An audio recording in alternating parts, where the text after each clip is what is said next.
Hello नमस्कार, मैं doctor Rajneesh Kumar आप सभी का एक बार फिर से हार्दिक स्वागत करता हूं। आज मैं बातचीत करूंगा कि हिंदी शब्द संपदा क्या है। हिंदी भाषा के अंतर्गत जितने भी शब्द शामिल किए गए हैं वो कहां से ग्रहण किए गए हैं, किन आधारों पर ग्रहण किए गए हैं, इन पर बातचीत करूंगा।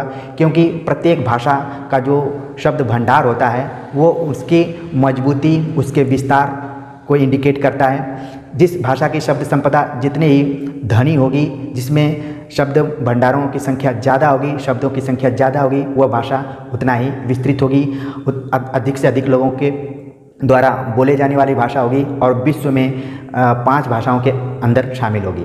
तो देखा जाए हिंदी की भी कुछ वही स्थिति है कि यह विश्व की सर्वाधिक बोली जाने वाली 5 भाषाओं में शामिल है और इसका शब्द भंडार भी काफ़ी व्यापक है। तो हम आज ये देखने की कोशिश करेंगे कि इसका शब्द भंडार कैसे निर्मित हुआ है। तो उम्मीद है कि आप सब मेरे साथ लगातार बने रहेंगे, क्योंकि इस टॉपिक से लगभग सभी परीक्षाओं में सवाल आते हैं, चाहे वो बड़ी परीक्षा हो चाहे छोटी परीक्षा हो। कई बार तो इंटरव्यू इत्यादि में भी सवाल पूछे जाते हैं इससे।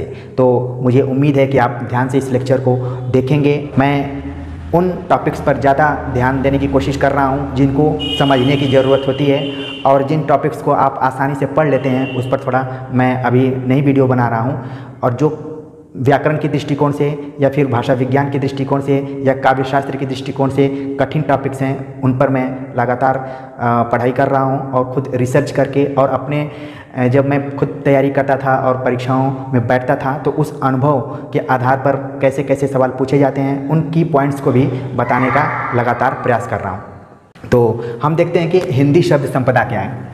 देखा जाए तो इसमें 3 शब्द शामिल हैं। एक तो हिंदी है, दूसरा है शब्द और तीसरा है संपदा। ठीक, पहले इन तीनों को हम समझते हैं कि ये क्या है। हिंदी यहाँ पर एक भाषा के रूप में शामिल है, भाषा को इंडिकेट कर रहा है। शब्द मतलब ध्वनियों और वर्णों के समूह को शब्द कहते हैं और जिनका एक सार्थक अर्थ होता है। ठीक है, ध्वनि और वर्णों का समूह ये शब्द कहलाता है। और संपदा का मतलब है भंडार।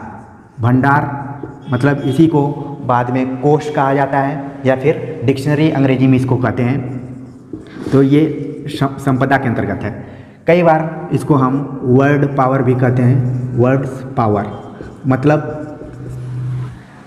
जिस भाषा का वर्ड्स पावर जितना विस्तृत होगा और ज़्यादा उसमें शब्द शामिल होंगे वो भाषा उतना ही मजबूत होगी। ठीक वैसे ही जैसे कि आपने देखा होगा कि जिस व्यक्ति के अंदर जितना वर्ड पावर अधिक होगा वो व्यक्ति, उसकी अभिव्यक्ति शैली ज़्यादा अच्छी होगी, क्योंकि उसको शब्द खोजने नहीं पड़ेंगे। उसके अंदर बहुत सारे शब्द जो भंडार है वो एक जगह उसने ग्रहण करके रखा हुआ है। तो उसी तरीके से भाषा भी होती है जिसके अंतर्गत बहुत तरीके के शब्द भंडार होते हैं और उसको मजबूती प्रदान करते हैं। तो हम देखते हैं कि जो हिंदी है उसके शब्द भंडार कैसे निर्मित हुए हैं। तो देखा जाए इसका वर्गीकरण किया गया है। पहले उस पर हम थोड़ा सा ध्यान दे देते हैं। पहला वर्गीकरण किया गया स्रोत के आधार पर, स्रोत या उत्पत्ति के आधार पर। ठीक, दूसरा है निर्माण, इसको गठन भी बोलते हैं, या फिर बनावट के आधार पर। और तीसरा है प्रयोग के आधार पर, प्रयोग के आधार पर और रूप के आधार पर। ये 4 आधार हैं हिंदी शब्द संपदा के वर्गीकरण के। पहला उसमें स्रोत है, उसको उत्पत्ति भी कहा जाता है। तीसरा निर्माण, गठन या बनावट भी कहा जाता है, क्योंकि जब आप व्याकरण की किताबें पढ़ेंगे तो उसमें अलग अलग तरीके से इसका विभाजन किया गया है। कहीं पर निर्माण लिख दिया है, कहीं गठन लिखा हुआ है, कहीं पर बनावट लिख दिया है। तो मैं सबको एक जगह समझाने के प्रोसेस में लिख दिया हूँ। तीसरा है प्रयोग के आधार पर और चौथा है रूप के आधार पर। इन्हीं से हिंदी शब्द संपदा का निर्माण होता है और हिंदी विश्व की तमाम भाषाओं को आप अपने शब्द भंडार में ग्रहण किया हुआ है और अपने को मजबूत बनाया है। जब हम लेक्चर में आगे बढ़ेंगे और व्यापक रूप से इस पर बातचीत करेंगे तो मेरी बात आपको ज़्यादा समझ में आएगी, इसलिए आप लगातार मेरे साथ बने रहिए। पहले वर्गीकरण पर मैं बातचीत करता हूँ स्रोत पर, इसको मैं पॉइंट्स दे देता हूँ। स्रोत के आधार पर देखा जाए कि हिंदी में कहाँ कहाँ से शब्द ग्रहण किए गए हैं, स्रोत के आधार पर, या इसको उत्पत्ति भी कहा जाता है।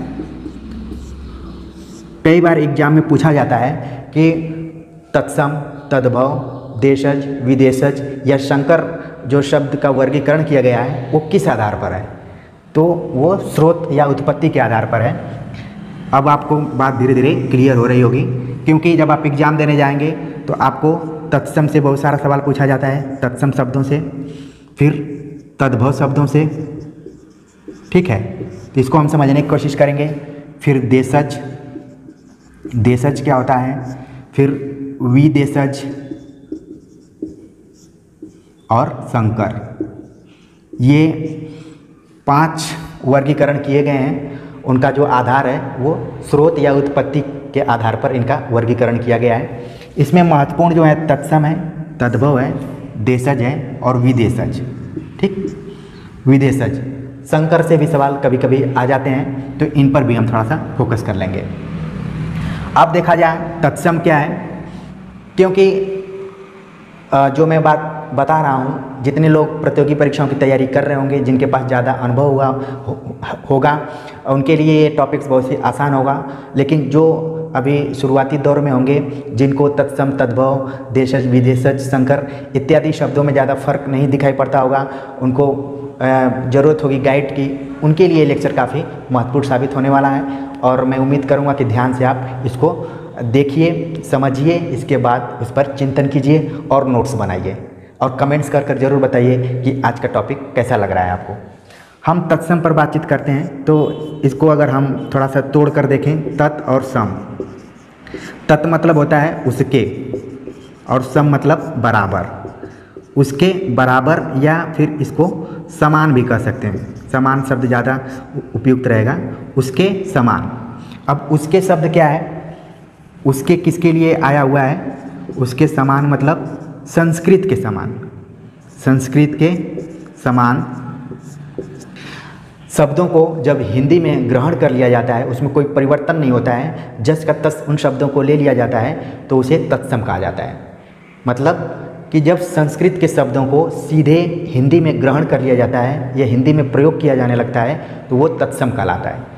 तो ये इसका शाब्दिक अर्थ था कि संस्कृत के समान जो भी शब्द हैं, उनको जब हिंदी में प्रयुक्त किया जाता है तो वो तत्सम कहलाता है। तो इसको आप संस्कृत के हिसाब से देख लीजिए।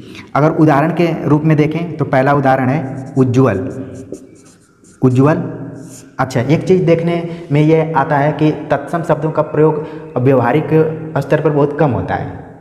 इसको जब हम कहीं लिखते हैं या फिर कहीं स्पीच देने जाते हैं तभी इसका प्रयोग करते हैं, नहीं तो आम बोलचाल में तत्सम का प्रयोग बहुत कम होता है, क्योंकि ये धीरे धीरे अब क्लिष्ट होता जा रहा है। लोगों को अगर आप तत्सम बोल देंगे तो फिर समझाने की ज़रूरत होगी। ठीक वैसे ही जब मैं टीचिंग मेथोडोलॉजी पर बातचीत कर रहा था और मैंने बतलाया कि कुछ ऐसी शब्द उसमें आ जाते हैं जिनके लिए डिक्शनरी की ज़रूरत पड़ती है, तो आज के दौर में तत्सम शब्द भी उसी के कैटेगरी में धीरे धीरे शामिल हो रहे हैं। उनको भी समझाने के लिए थोड़ा सा एक्सप्लेनेशन देना पड़ता है। लेकिन अगर आप परीक्षा में बैठने जा रहे हैं तो इतना जानकारी आपको होनी चाहिए कि तत्सम क्या है। तो मैंने बतलाया कि तत्सम जो संस्कृत से सीधे सीधे हिंदी में ग्रहण कर लिए जाते हैं वो तत्सम कहलाते हैं। और इसको तोड़कर मैंने बताया तत् मतलब उसके और सम मतलब समान। किसके समान? संस्कृत के समान जो शब्द होते हैं वही तत्सम कहलाते हैं। तो यहाँ पर ध्यान में रख लीजिए। और उदाहरण मैंने दिया उज्ज्वल, दूसरा उदाहरण मैंने दिया करपास। ये सब परीक्षाओं में कई बार पूछे गए हैं, इसीलिए मैं वही उदाहरण दे रहा हूँ। तीसरा उदाहरण है गोधूम, और चौथा उदाहरण मैं दे रहा हूँ आमलक, और पांचवा उदाहरण है श्रृंगार। ये जो पांचों उदाहरण हैं ये तत्सम के उदाहरण हैं। और आप व्याकरण की किताबों में पढ़ेंगे तो ढेर सारे उदाहरण दिए गए हैं जो कि संस्कृत से सीधे हिंदी में प्रयुक्त किए जाते हैं। ठीक, अब हम दूसरे वर्गीकरण पर बातचीत करते हैं तद्भव। तद्भव क्या है? अगर इसको भी हम तोड़ कर देखें तो तत् और भव। तत् माने होता है उससे।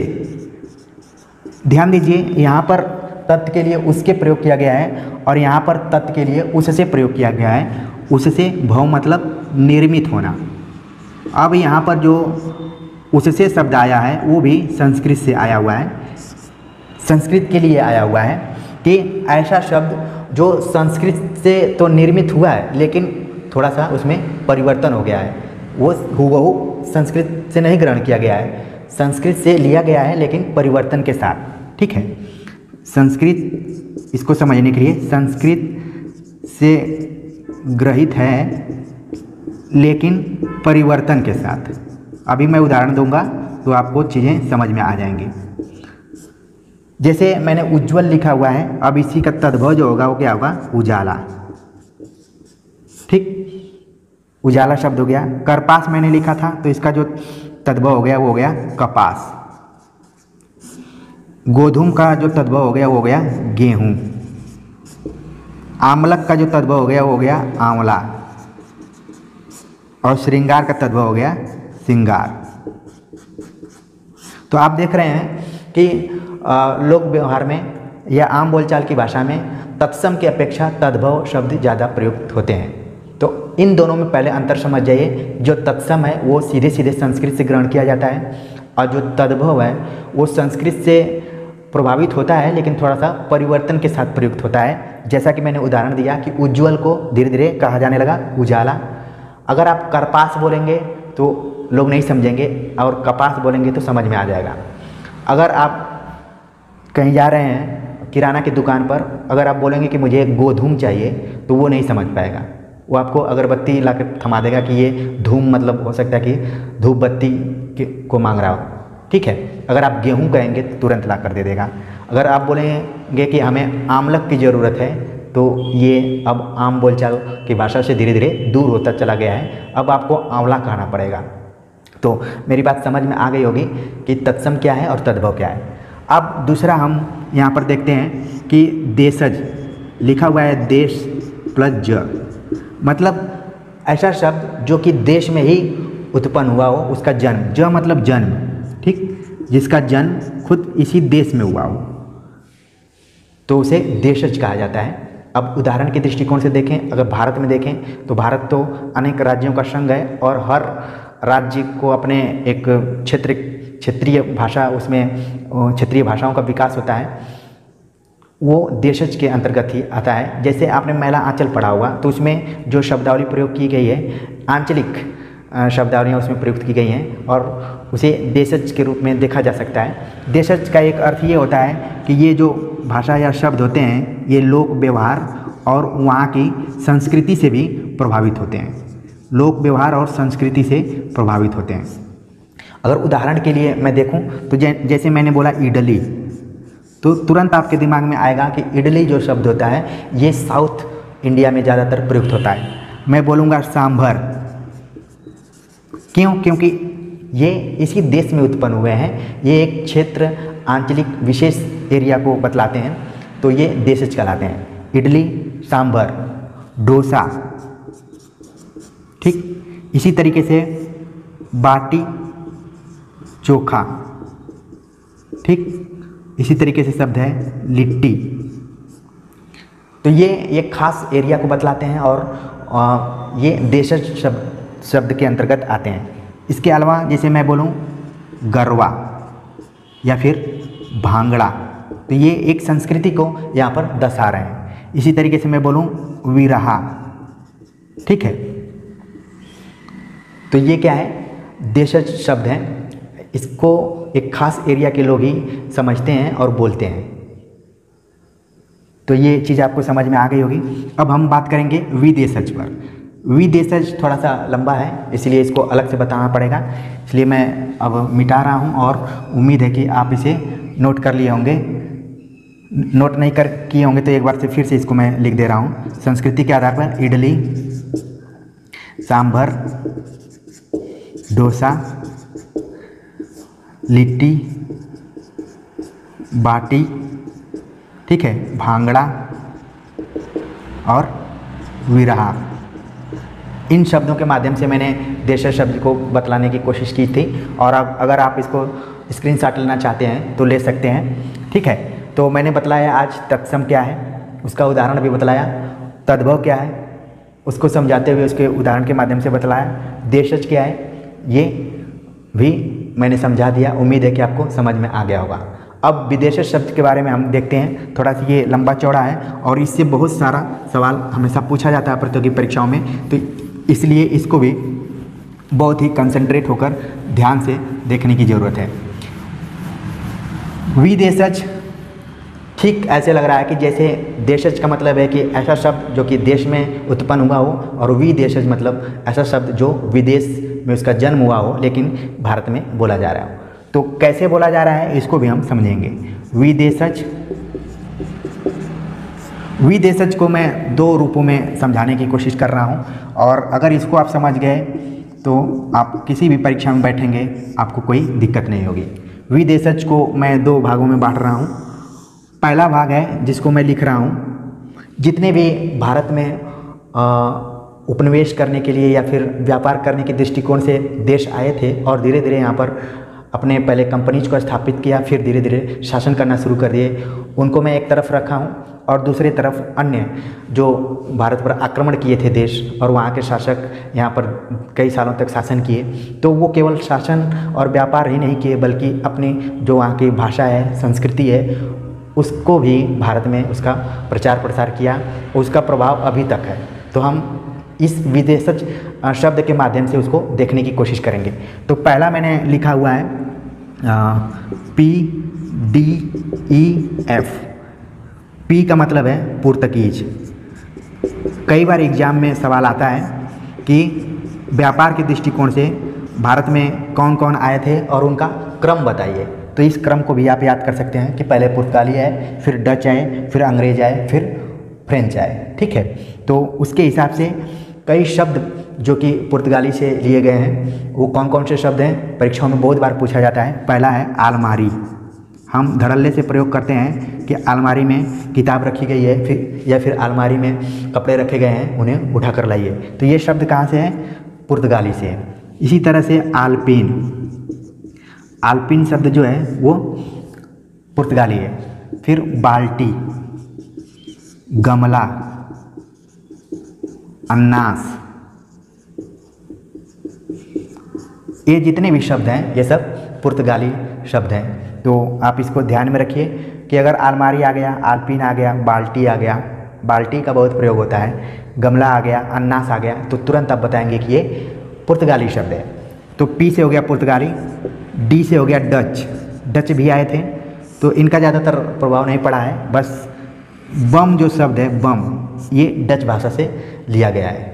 तो आप देख रहे हैं कि जो हिंदी का हम शब्दकोश पढ़ते हैं या फिर उसकी डिक्शनरी को पढ़ते हैं तो उसमें तमाम शब्द हैं, और वो शब्द कहाँ कहाँ से लिए गए हैं। इसके पहले मैंने तत्सम मतलब जो संस्कृत से, फिर उसका जो बिगड़ा रूप है तद्भव उसको बताया, फिर देशज जो खुद इसी देश में शब्द बने हुए हैं वो प्रयोग में लाए जाते हैं उनको बतलाया।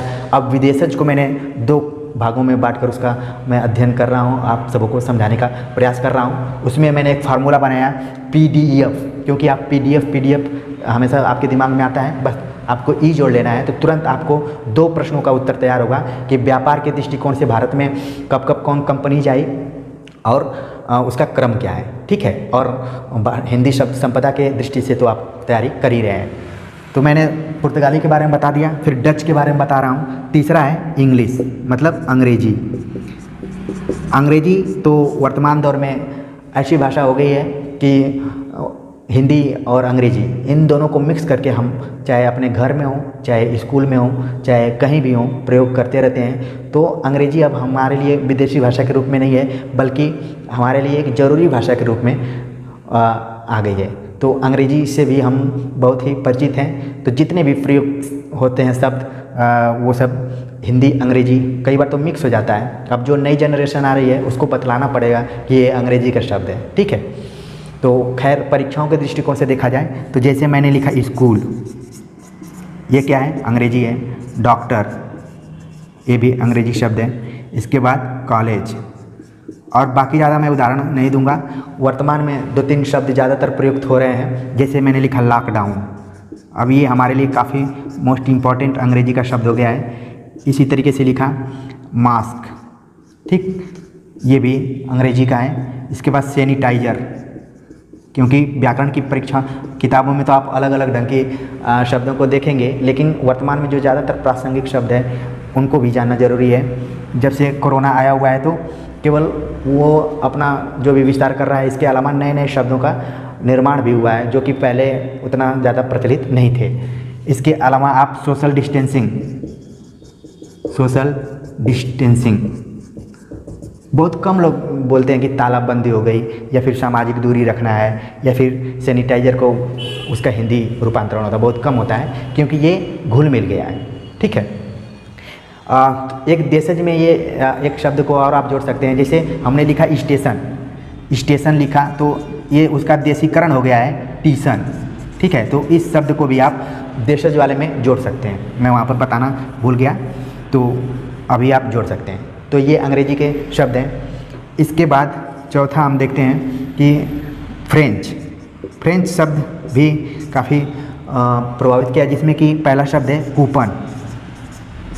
कई बार आप सिनेमा देखने जाते हैं तब कूपन की ज़रूरत होती है, या फिर कहीं खाना खाने जाते हैं तब कूपन की ज़रूरत होती है, या फिर साइकिल स्टैंड में या फिर अपनी कार जहाँ पर पार्क करते हैं वहाँ भी कूपन होता है। तो जो कूपन शब्द है वो क्या है, फ्रेंच का शब्द है। इसके अलावा रिपोर्टाज, ये तो बहुत बार एग्जाम में पूछा जाता है कि रिपोर्टाज शब्द जो है वो किस भाषा का है, तो ये है फ्रेंच का। इसके अलावा हम देखते हैं कि फ्रेंच में कौन कौन से शब्द हैं। एक दो शब्द और हैं जिसको कि हम देख लेते हैं। रेस्तरां जिसको कि होटल भी कहा जाता है, वो फ्रेंच का शब्द है, रेस्तरां।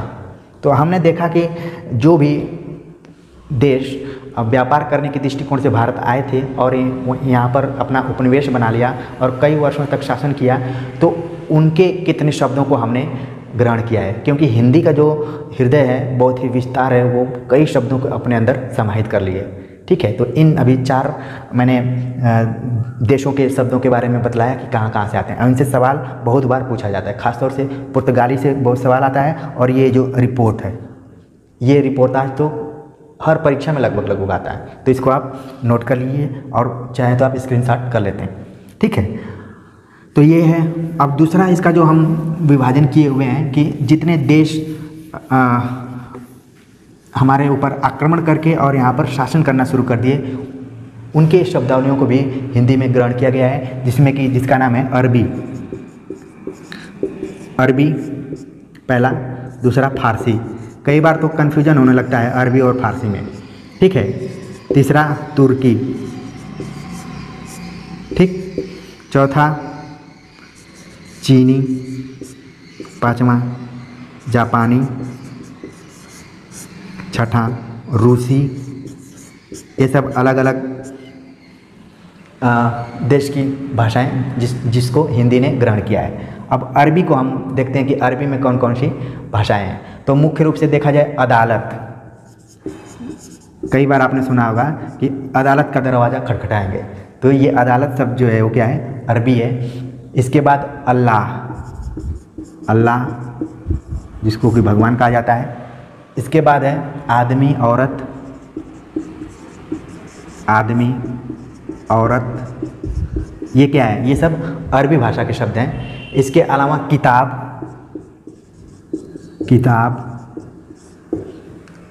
दवा, शराब शब्द जो है वो भी अरबी का है। तो हमने देखा कि अदालत, अल्लाह, आदमी, औरत, किताब, दवा, शराब, जितने शब्द हमारे व्यवहारिक जीवन में ज़्यादा प्रयुक्त होते हैं उन्हीं को मैंने इस उदाहरण में लिया है। बाकी बहुत सारे ऐसे शब्द हैं जिनको आप जब व्याकरण की किताब पढ़ेंगे तो उसमें आपको मिलेंगे। तो बस ध्यान देने की ज़रूरत है। कई बार सवाल आ जाता है कि शराब कहाँ से लिया गया है, तो आप बताएंगे कि अरबी से लिया गया है। ठीक है, किस भाषा का शब्द है, या फिर अदालत किस भाषा का शब्द है, आदमी, औरत, किताब, ये सब अरबी हैं। अब फारसी में देखा जाए कौन कौन से शब्द आते हैं, तो पहला है आवाज़। अगर कोई बोले कि आपकी आवाज़ नहीं सुनाई दे रही है, तो वहाँ पर आवाज़ जो शब्द है वो है फारसी। बहुत कम डिफरेंस होता है, इसको आपको बहुत ही बारीकी से देखने की ज़रूरत है इन दोनों भाषाओं को, अरबी फारसी। कई बार तो इनको एक ही साथ लिख दिया जाता है, अरबी फारसी, ठीक वैसे ही जैसे यूपी बिहार एक साथ हो जाता है। ठीक है, तो यहाँ पर ध्यान देने की ज़रूरत है कि अरबी अलग है और फारसी अलग है। गरम, ठीक, फिर इसके बाद है गुलाब। गुलाब शब्द ध्यान दीजिए कि ये फारसी का शब्द है। इसके बाद है चश्मा। चश्मा शब्द फारसी का है। चादर, ये भी फारसी का शब्द है। तमाशा, इस सारे सवाल कई बार आते रहते हैं ये शब्द परीक्षाओं में। तमाशा हो गया। दारोगा, दारोगा शब्द जो है नमक का दारोगा, ये जो दारोगा शब्द है ये फारसी का लिया गया है। इसके अलावा एक सबसे फेमस शब्द है समोसा। समोसा शब्द जो है ये फारसी का है। तो कम से कम समोसा को तो याद रखिए, कई बार एग्जाम में पूछा जाता है कि समोसा शब्द किस भाषा से लिया गया है, तो उसमें अरबी भी रहेगा, फारसी भी रहेगा और 2 विकल्प रहेंगे। तो आप ध्यान रखिए कि ये फारसी से। इसके बाद हम देखते हैं तुर्की। तुर्की भाषा में भाषा से कौन कौन शब्द ग्रहण किए गए हैं, जिसमें कि है कैंची, चाकू, चाबी। ठीक है, ये तुर्की भाषा से लिए गए शब्द हैं। इसके बाद है तोप। तो हम देख रहे हैं कि जितने हथियार से संबंधित शब्द हैं वो सब तुर्की से लिए गए हैं। तो ये अनुमान से आप इसको सही कर सकते हैं जब अगर आपको नहीं आ रहा है तो, वरना इन सारे शब्दों को तो याद करना पड़ेगा। ठीक है, तो इनको देख सकते हैं। नौकर, कई बार ये भी प्रयुक्त होता है शब्द नौकर। इसके अलावा है बेगम, बेगम और मुगल। मुगल शब्द जो है ये सब तुर्की से लिए गए हैं। तो इसको ध्यान में रखिए। ये व्यवहारिक रूप में प्रयुक्त किया जाता है। कैंची, चाकू, चाबी, तोप तो खास ये सेना के लिए है, लेकिन याद रखिए नौकर, बेगम, मुगल, तो ये सारे शब्द तुर्की से संबंधित है। इसके बाद हम देखते हैं कि चीनी शब्द से संबंधित, मतलब चाइनीज़ से कौन कौन से शब्द हैं। ये चाय, ये कई बार पूछा जाता है चाय शब्द कहाँ से लिया गया है, तो ये चीनी भाषा का शब्द है। ठीक है, तो इसको ध्यान में रखिए। रिक्शा, कई बार हम इसको प्रयोग में लाते हैं। रिक्शा, रिक्शा शब्द जो है वो जापानी से। ठीक है, तो इसको ध्यान में रखिए। इसके अलावा जापानी में क्या है उसको देखते हैं। रिक्शा ही महत्वपूर्ण है। इसके बाद रूसी, रूसी में है वोडका। वोडका मतलब शब्द रूस से लिया गया है, तो इसका भी आप स्क्रीनशॉट ले सकते हैं। और अगर आप नोट्स कर रहे होंगे तो वो ज़्यादा बेहतर रहेगा स्क्रीनशॉट से। ठीक है, क्योंकि हमारे हाथ की एक नस जुड़ी होती है, अगर आप उसको नोट करते हैं तो सीधे आपके दिमाग में वो सारी बातें बैठती हैं। तो इसीलिए मैं नोट करने पर ज़्यादा जोर देता हूँ। तो मैंने तत्सम के बारे में बता दिया, तद्भव के बारे में बता दिया, देशज के बारे में बता दिया, विदेशज के बारे में बताया। उसको मैंने 2 तरीके से बताने की कोशिश की कि एक व्यापार करने के दृष्टिकोण से जितनी कंपनी आई थी और उन्होंने भारत में शासन किया तो वहाँ से बहुत सारे शब्द ग्रहण किए गए। और कुछ जो देश हैं भारत पर उन्होंने आक्रमण किया, बहुत दिनों तक रहे यहाँ पर, तो उन्होंने अपनी भाषा और संस्कृति का विस्तार प्रचार प्रसार किया और उनका प्रभाव दिखाई पड़ता है। ख़ासतौर से जो अरबी फारसी शब्दों का प्रयोग अदालत में बहुत ज़्यादा प्रयोग किया जाता है, इसीलिए अदालत की भाषा समझ में नहीं आती है।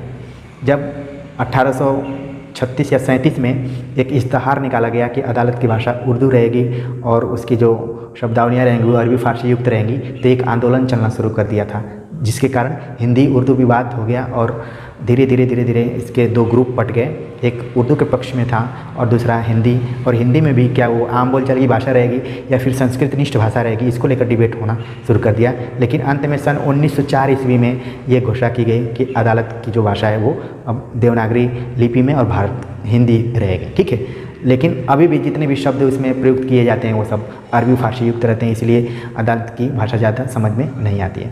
तो इसका एक कारण ये भी है। और अरबी फारसी, तुर्की, चीनी, जापानी, रूसी के बारे में मैंने बतला दिया, आप इसको नोट कर लिए होंगे। अब हम दूसरे जो वर्गीकरण का आधार था, निर्माण, गठन और अलग करके अर्थ नहीं निकाला जाए, जिन ध्वनियों को अलग करके अर्थ नहीं निकाला जाए। ठीक, जैसे मैंने लिखा कमल, तो इसको अगर आप अलग अलग करेंगे तो इसका अर्थ नहीं निकलेगा। ये क्या है, रूढ़ हो गया है कमल शब्द, या फिर जिसकी व्युत्पत्ति या उत्पत्ति ज्ञात नहीं होती है। ठीक है, जिसकी व्युत्पत्ति ज्ञात नहीं होती है वो रूढ़ के अंतर्गत आता है। कई बार आपने देखा होगा कि कुछ रीति रिवाज ऋण हो जाते हैं, उन पता नहीं चलता है कि ये कब से चले आ रहे हैं। उसी तरीके से शब्द होते हैं, वो अगर आप पूछेंगे कि इसकी व्युत्पत्ति कैसे हुई है, इसका स्रोत क्या है, तो ये बताना बड़ा ही मुश्किल हो जाएगा। तो इसीलिए निर्माण या गठन या बनावट में एक वर्गीकरण किया गया ऋण का, कि जिसके जिन ध्वनियों को हम अलग करके उनका अर्थ नहीं निकाल सकते हैं, या फिर जिनकी उत्पत्ति या व्युत्पत्ति के बारे में कोई जानकारी नहीं हो। तो उदाहरण के लिए जैसे मैंने लिखा हाथ, अब ये शब्द कैसे बना हुआ है इसको बताना मुश्किल है। पेट, दांत, ठीक है। इसके अलावा हम देखते हैं कि किताब शब्द ये कैसे बना हुआ है, इसको बताना मुश्किल है। तो ये क्या है, ऋण शब्द है। और यौगिक क्या है, यौगिक को कहा जाता है कि दो ऋण शब्दों के मेल से बनता है, दो ऋण शब्दों के मेल से। यौगिक शब्द जो होता है दो ऋण शब्दों के मेल से बनता है। कोई आपसे पूछे यौगिक क्या है, दो ऋण शब्दों के मेल से। अब वो दो ऋण शब्द कौन है, जैसे मैंने बताया पुस्तकालय, ठीक। तो इसमें दो शब्द हैं, पुस्तक है और आलय, इनको क्या हुआ, तोड़ दिया गया। और यौगिक मतलब जोड़, दो ऋण शब्दों के जोड़ से जो शब्द बनता है वो यौगिक कहलाता है। और मैंने उदाहरण दिया पुस्तकालय, इसमें दो शब्द हैं, पुस्तक है और आलय है। जब इनको अलग अलग किए रहेंगे तो ये ऋण के अंतर्गत आ जाएंगे, जब जोड़ देंगे तो वो यौगिक हो जाएंगे, ठीक। इसी तरीके से मैंने लिखा विद्यालय, या फिर मैंने लिखा हथगोला, मतलब जो चीज़ हाथ से फेंकने वाला हो, हाथ से पकड़ फेंकने वाला हो, वो क्या है, हथगोला। तो आप देख रहे हैं कि यौगिक शब्द दो ऋण शब्दों के मेल से बनता है। अब देखते हैं योग ऋण क्या है। योग ऋण वो होता है कि जो यौगिक होते हुए भी विशेष अर्थ में ऋण होता है। यौगिक होते हुए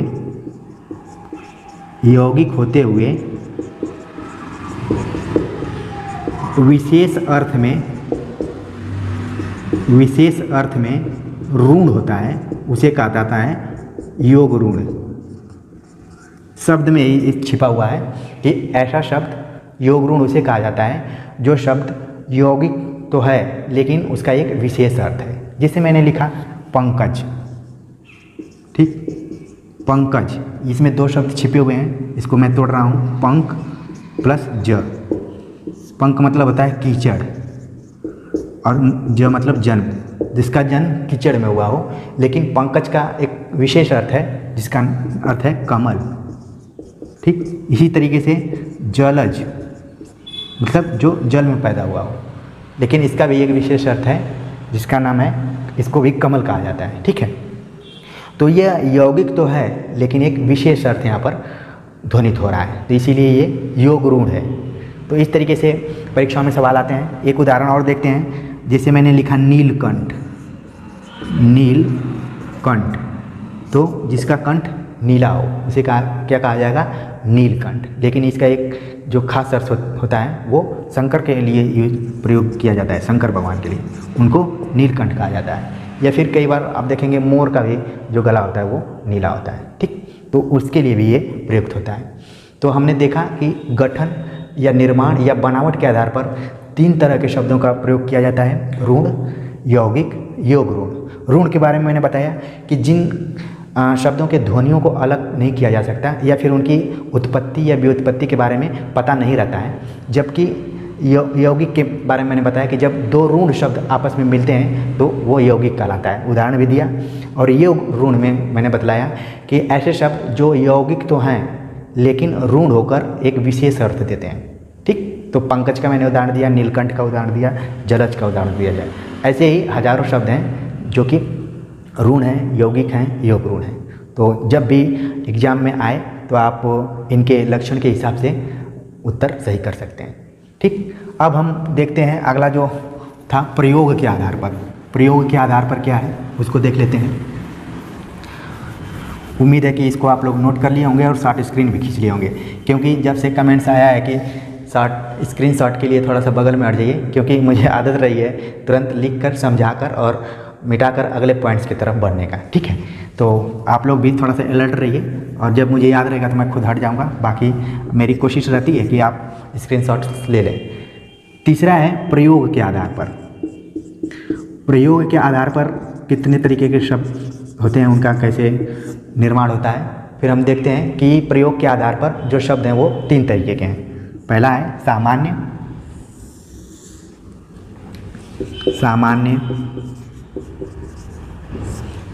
दूसरा है पारिभाषिक,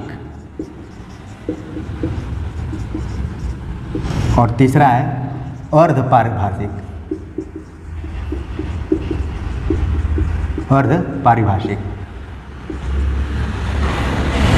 प्रयोग के आधार पर 3 तरीके के शब्द होते हैं, सामान्य, पारिभाषिक, अर्ध पारिभाषिक। अब सामान्य के अंतर्गत क्या है कि जो सामान्य व्यवहार में प्रयुक्त किए जाते हों, जो सामान्य व्यवहार में प्रयुक्त किए जा रहे हों, उन्हें सामान्य शब्द कहा जाएगा। जैसे उदाहरण के लिए मैं बतलाऊं, हमने चलना फिरना, घूमना, उठना, बैठना, दाल चावल रोटी, ये सब क्या है, सामान्य शब्द हैं। तो नोट कर लीजिए, चलना फिरना, घूमना, या फिर चावल दाल रोटी, ये सब सामान्य शब्द हैं जो कि लोक व्यवहार में, आम बोलचाल में इसका प्रयोग होता है, सामान्य रूप में होता है। लेकिन जब पारिभाषिक शब्द आता है तो आपने जब साइंस पढ़ा होगा या फिर कोई शब्द पढ़ते हैं तो कुछ शब्दों का खास उसकी परिभाषा दी रहती है। जैसे कि बल की परिभाषा, बल जो शब्द है इसकी परिभाषा दी गई है, कार्य की परिभाषा दी गई है, ऊर्जा किसे कहते हैं इसकी भी परिभाषा है। और साइंस में तो लगभग जितने भी शब्द हैं उनकी परिभाषा ही अलग अलग होती है। ठीक है, कि नाभिकीय संलयन क्या है, नाभिकीय विखंडन क्या है, तत्व क्या है, यौगिक क्या है, वहाँ पर भी यौगिक का प्रयोग होता है, परमाणु क्या है। इस तरीके से जो शब्द हैं ये सब क्या है, पारिभाषिक हैं। उसी तरीके से आप अगर हिंदी में जाएंगे तो हिंदी आलोचना की पारिभाषिक शब्द है कि आदर्शवाद क्या है, यथार्थवाद क्या है, ठीक है, मनोविश्लेषणवाद क्या है, मार्क्सवाद क्या है, ये क्या है, पारिभाषिक शब्द है। तो उसी के लिए यहाँ पर प्रयुक्त किया गया है कि प्रयोग के आधार पर 3 तरीके का बताया गया है, सामान्य, दूसरा क्या है, पारिभाषिक। तो हम उसको देखते हैं कि पारिभाषिक में क्या है। पारिभाषिक में होता है कि जिसका एक निश्चित अर्थ होता है, निश्चित व वस्तुनिष्ठ अर्थ। ठीक, निश्चित व वस्तुनिष्ठ अर्थ। जैसे कि प्रशासन की शब्दावली क्या होगी, अलग होगी। चिकित्सा की शब्दावली जो होगी वो अलग होगी। साहित्य में जो शब्द प्रयोग किए जाएंगे उनकी पारिभाषिक शब्दावली अलग होगी। विज्ञान में अलग होगा, अर्थशास्त्र में अलग होगा, या फिर जितने भी विषय हैं सब में अलग अलग होगा। जैसे उदाहरण के लिए मैं देखूं, सचिव, ये इसका एक खास अर्थ है, एक निश्चित अर्थ है। निदेशक, ठीक है। अगर किसी रोग के बारे में बताया, जैसे ज्वर शब्द है, इसको बुखार भी कई बार लिख देते हैं, तो ये क्या है, चिकित्सा के अंतर्गत है। साहित्य में बहुत सारे शब्द हैं, जैसे मैंने लिख दिया छायावाद, ये क्या है, एक पारिभाषिक शब्दावली के अंतर्गत आएगा। विज्ञान में मैंने लिख दिया तत्व, या फिर लिखा अणु, सूत्र, ठीक, इस तरीके से। अर्थशास्त्र में मैंने लिख दिया मुद्रास्फीति, तो मुद्रास्फीति एक पारिभाषिक शब्द है, इसकी एक परिभाषा है। तो उम्मीद है कि ये चीज़ आपको समझ में आ गई होगी। अब हम देखते हैं अर्ध पारिभाषिक। अर्ध पारिभाषिक क्या है? अर्ध पारिभाषिक वो होता है जो किसी भी संदर्भ में प्रयुक्त होता है, किसी भी संदर्भ में प्रयुक्त, इसको किसी भी संदर्भ में प्रयुक्त कर लेते हैं। उसका कोई निश्चित अर्थ नहीं होता है, कोई वस्तुनिष्ठ अर्थ नहीं होता है। जैसे मैंने लिखा रस, अब रस अगर साहित्य की दृष्टिकोण से देखेंगे तो वो काव्य शास्त्री उसका लक्षण बताना पड़ेगा, लेकिन कई बार रस जैसे कि अनार का रस हो गया या फिर मौसमी का रस हो गया, इस तरीके से प्रयुक्त है, क्योंकि किसी भी संदर्भ में वो प्रयुक्त किया जा सकता है। खास जब संदर्भ में प्रयुक्त किया जाएगा तो वो तो पारिभाषिक हो जाएगा, इसीलिए इसका नाम रखा गया है अर्ध पारिभाषिक। दूसरा मैंने लिखा मांग। मांग मतलब कोई चीज़ की मांग हो, या फिर मांग इस चीज़ के लिए जब बाल इधर उधर कर लिए जाते हैं उसके लिए भी किया जाता है, या फिर दो अर्थ में तो मैंने बता दिया। इसके बाद है बल। बल क्या है? बल यहाँ पर कई बार लोग ताकत के लिए भी कहते हैं कि उसके पास बहुत ही बल है, ठीक है, तो उसके अर्थ में होता है, नहीं तो जब आप साइंस में पढ़ेंगे तो उसका पारिभाषिक शब्द परिभाषा है, ठीक। इसके अलावा है ऊर्जा। ऊर्जा भी ताकत के लिए ही प्रयुक्त होता है। तो अर्ध परिभाषिक जो होते हैं उनका कोई संदर्भ होता है, उसमें प्रयुक्त होते हैं। तो हमने देखा मोटे तौर पर कि प्रयोग के आधार पर भी 3 तरीके के शब्द आते हैं, जिनमें कि सामान्य शब्द, पारिभाषिक शब्द और अर्ध पारिभाषिक शब्द। उम्मीद है कि ये आपको समझ में आ गया होगा, आप इसका स्क्रीनशॉट ले सकते हैं, ठीक है। तो अब हम मिटाते हैं और आखिरी जो है रूप के आधार पर उस पर बातचीत करते हैं, तब हिंदी शब्द संपदा का जो टॉपिक है वो पूरा क्लियर हो जाएगा और आपका जो भी डाउट्स है वो भी धीरे धीरे क्लियर हो जाएगा और लंबे समय तक आप चीज़ों को याद रखेंगे, ठीक है। अब हम देखते हैं चौथे नंबर पे जो है वो है रूप के आधार पे। यहाँ पर था रूप के आधार पर। रूप के आधार पर क्या है ये, इसको समझते हैं। रूप के आधार पर, रूप के आधार पर 2 इसके भेद किए गए हैं। पहला है विकारी और तीसरा है अविकारी। ये क्या है? विकारी और अविकारी। आप जब व्याकरण पढ़ेंगे तो उसमें ये शब्द मिलेगा आपको कि विकारी शब्द, अविकारी शब्द। तो इसको हम समझने की कोशिश करते हैं कि विकारी शब्द क्या है? ऐसे शब्द जिनका वाक्य में प्रयोग करने पर रूप बदल जाता है। ऐसे शब्द जब इनको वाक्य में प्रयोग इनका किया जाता है, करने पर रूप क्या होता है? बदल जाता है, ठीक। अब उन किन आधारों पर बदलता है उसे देखने की कोशिश है। पहला है लिंग के आधार पर, वचन के आधार पर और काल के आधार पर, ठीक। जैसे लड़का, लड़की, ठीक, लड़के, लड़कियां। जैसे जाता है तो उसमें आता है जाति, जाति है मतलब ता ती ते, ये क्या चेंज हो जाता है, तो वो क्या होता है? विकारी। अभी चीज़ें क्लियर हो जाएंगी। पहले आप समझिए कि विकारी शब्द क्या है, कि ऐसे शब्द जिनको वाक्य में जब उनका प्रयोग होता है तो रूप बदल जाता है उनका। और वो रूप किन चीज़ों से बदलता है? लिंग के वजह से, वचन के वजह से और काल के वजह से। लेकिन जो अविकारी शब्द हैं इनमें किसी भी स्थिति में कोई परिवर्तन नहीं होता है, इसीलिए इनको कोई परिवर्तन नहीं। इनके ऊपर लिंग, वचन और काल का कोई परिवर्तन प्रभाव नहीं पड़ता है, कोई परिवर्तन नहीं। तो कौन कौन से शब्द हैं अविकारी में? जैसे मैंने लिखा धीरे धीरे, धीरे धीरे, इधर उधर, यहाँ वहाँ, यहाँ वहाँ, ठीक है। ये सब किसके अंतर्गत आएंगे? ये सब आएंगे अविकारी के रूप में। तो इनका जो आधार था, रूप के आधार पर 2 भागों में बांटा गया। विकारी जब इनके रूप में बदलाव आ जाता है, और अविकारी मतलब कोई परिवर्तन नहीं होता है, वो शब्द है। तो मोटे तौर पर हमने देखा कि हिंदी शब्द संपदा के अंतर्गत जो उनका वर्गीकरण किया गया वो 4 भागों में किया गया था। स्रोत के आधार पर, गठन के आधार पर, प्रयोग के आधार पर और रूप के आधार पर। सबसे मोस्ट इम्पॉर्टेंट और लंबा जो टॉपिक था वो स्रोत के आधार पर था, जिसमें कि हमने तत्सम को देखा, तद्भव को देखा, देशज, विदेशज। संकर शब्द पर मैं भूल गया हूँ, थोड़ा सा संकर शब्द क्या होता है उस पर देख लेते हैं। संकर मतलब होता है 2 भाषाओं के योग से जब मिलता है कोई, 2 भाषाओं के योग से, ठीक। बहुत कम सवाल इससे आते हैं लेकिन देखना जरूरी है। 2 भाषाओं का योग। अब इनका इसमें 2 भाषाओं का योग क्या होता है? जैसे मैंने लिखा रेलगाड़ी, रेलगाड़ी, तो आप देख रहे हैं रेल शब्द जो है वो अंग्रेजी है और गाड़ी हिंदी है। इसी तरीके से मोटर गाड़ी, ठीक।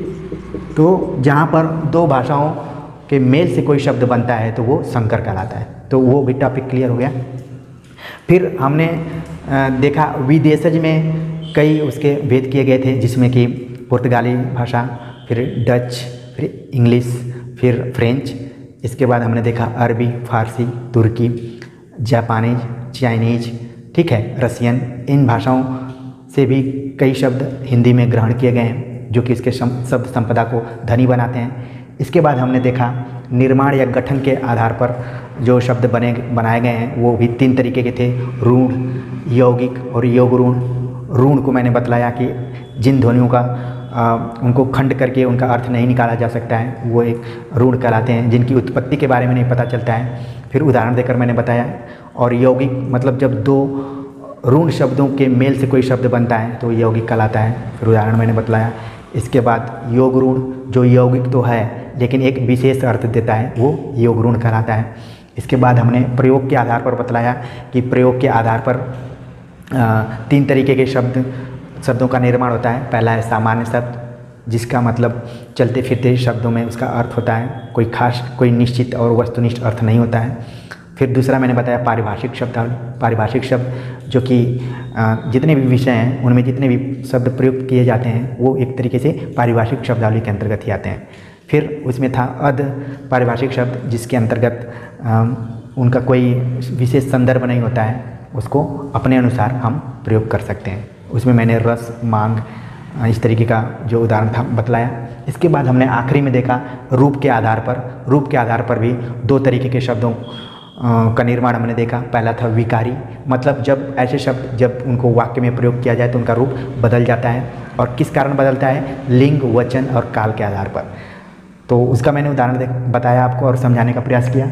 फिर हमने अविकारी शब्दों पर विचार किया कि अविकारी शब्द जिन पर कोई परिवर्तन नहीं होता है, कोई प्रभाव नहीं दिखाई पड़ता है, चाहे वो लिंग में चेंज हो जाए, चाहे वचन में उसमें चेंजिंग हो, चाहे काल में चेंजिंग हो, लेकिन अविकारी शब्दों में कोई परिवर्तन नहीं होता है। ठीक है। तो अगर कई बार एग्जाम में पूछ लिया जाता है, खासतौर से इंटरव्यू में, कि विकारी शब्द क्या होता है, अविकारी शब्द क्या होता है, तो इसमें घबराहट होने लगती है। तो मुझे उम्मीद है कि इस लेक्चर के बाद आप पूरे कॉन्फिडेंस के साथ इंटरव्यू में भी प्रश्नों का जवाब। आज हम जिस टॉपिक पर बातचीत करने जा रहे हैं उसी की अगली कड़ी है, जिसे कहा जा सकता है कि हिंदी भाषा निर्माण की युक्तियाँ कौन कौन सी हैं। हम देखते हैं कि हिंदी भाषा निर्माण की युक्तियाँ कौन कौन सी हैं। अभी आपको लग रहा होगा कि मैं कुछ नया टॉपिक्स पढ़ाने जा रहा हूँ, लेकिन जैसे ही आगे बढ़ेंगे तो आपको लगेगा कि ये हमने जूनियर हाई स्कूल, इंटरमीडिएट या फिर ग्रेजुएशन के स्तर पर इसकी पढ़ाई की है और आगे कई सारे परीक्षाओं के पाठ्यक्रम में ये लगा हुआ है। यहाँ तक कि UGC NTA नेट में लगा है, यूपी हायर एजुकेशन में, TGT PGT जितना भी प्रवक्ता संबंधी परीक्षाएं होती हैं उनमें यह टॉपिक लगा हुआ है। तो हम देखते हैं कि हिंदी भाषा निर्माण की जो युक्तियाँ हैं वो कौन कौन सी हैं। हिंदी भाषा निर्माण की युक्तियाँ। तो मुख्य रूप से हिंदी भाषा निर्माण की जो युक्तियाँ हैं उनमें पहला है उपसर्ग, दूसरा है प्रत्यय, तीसरा संधि, चौथा समास।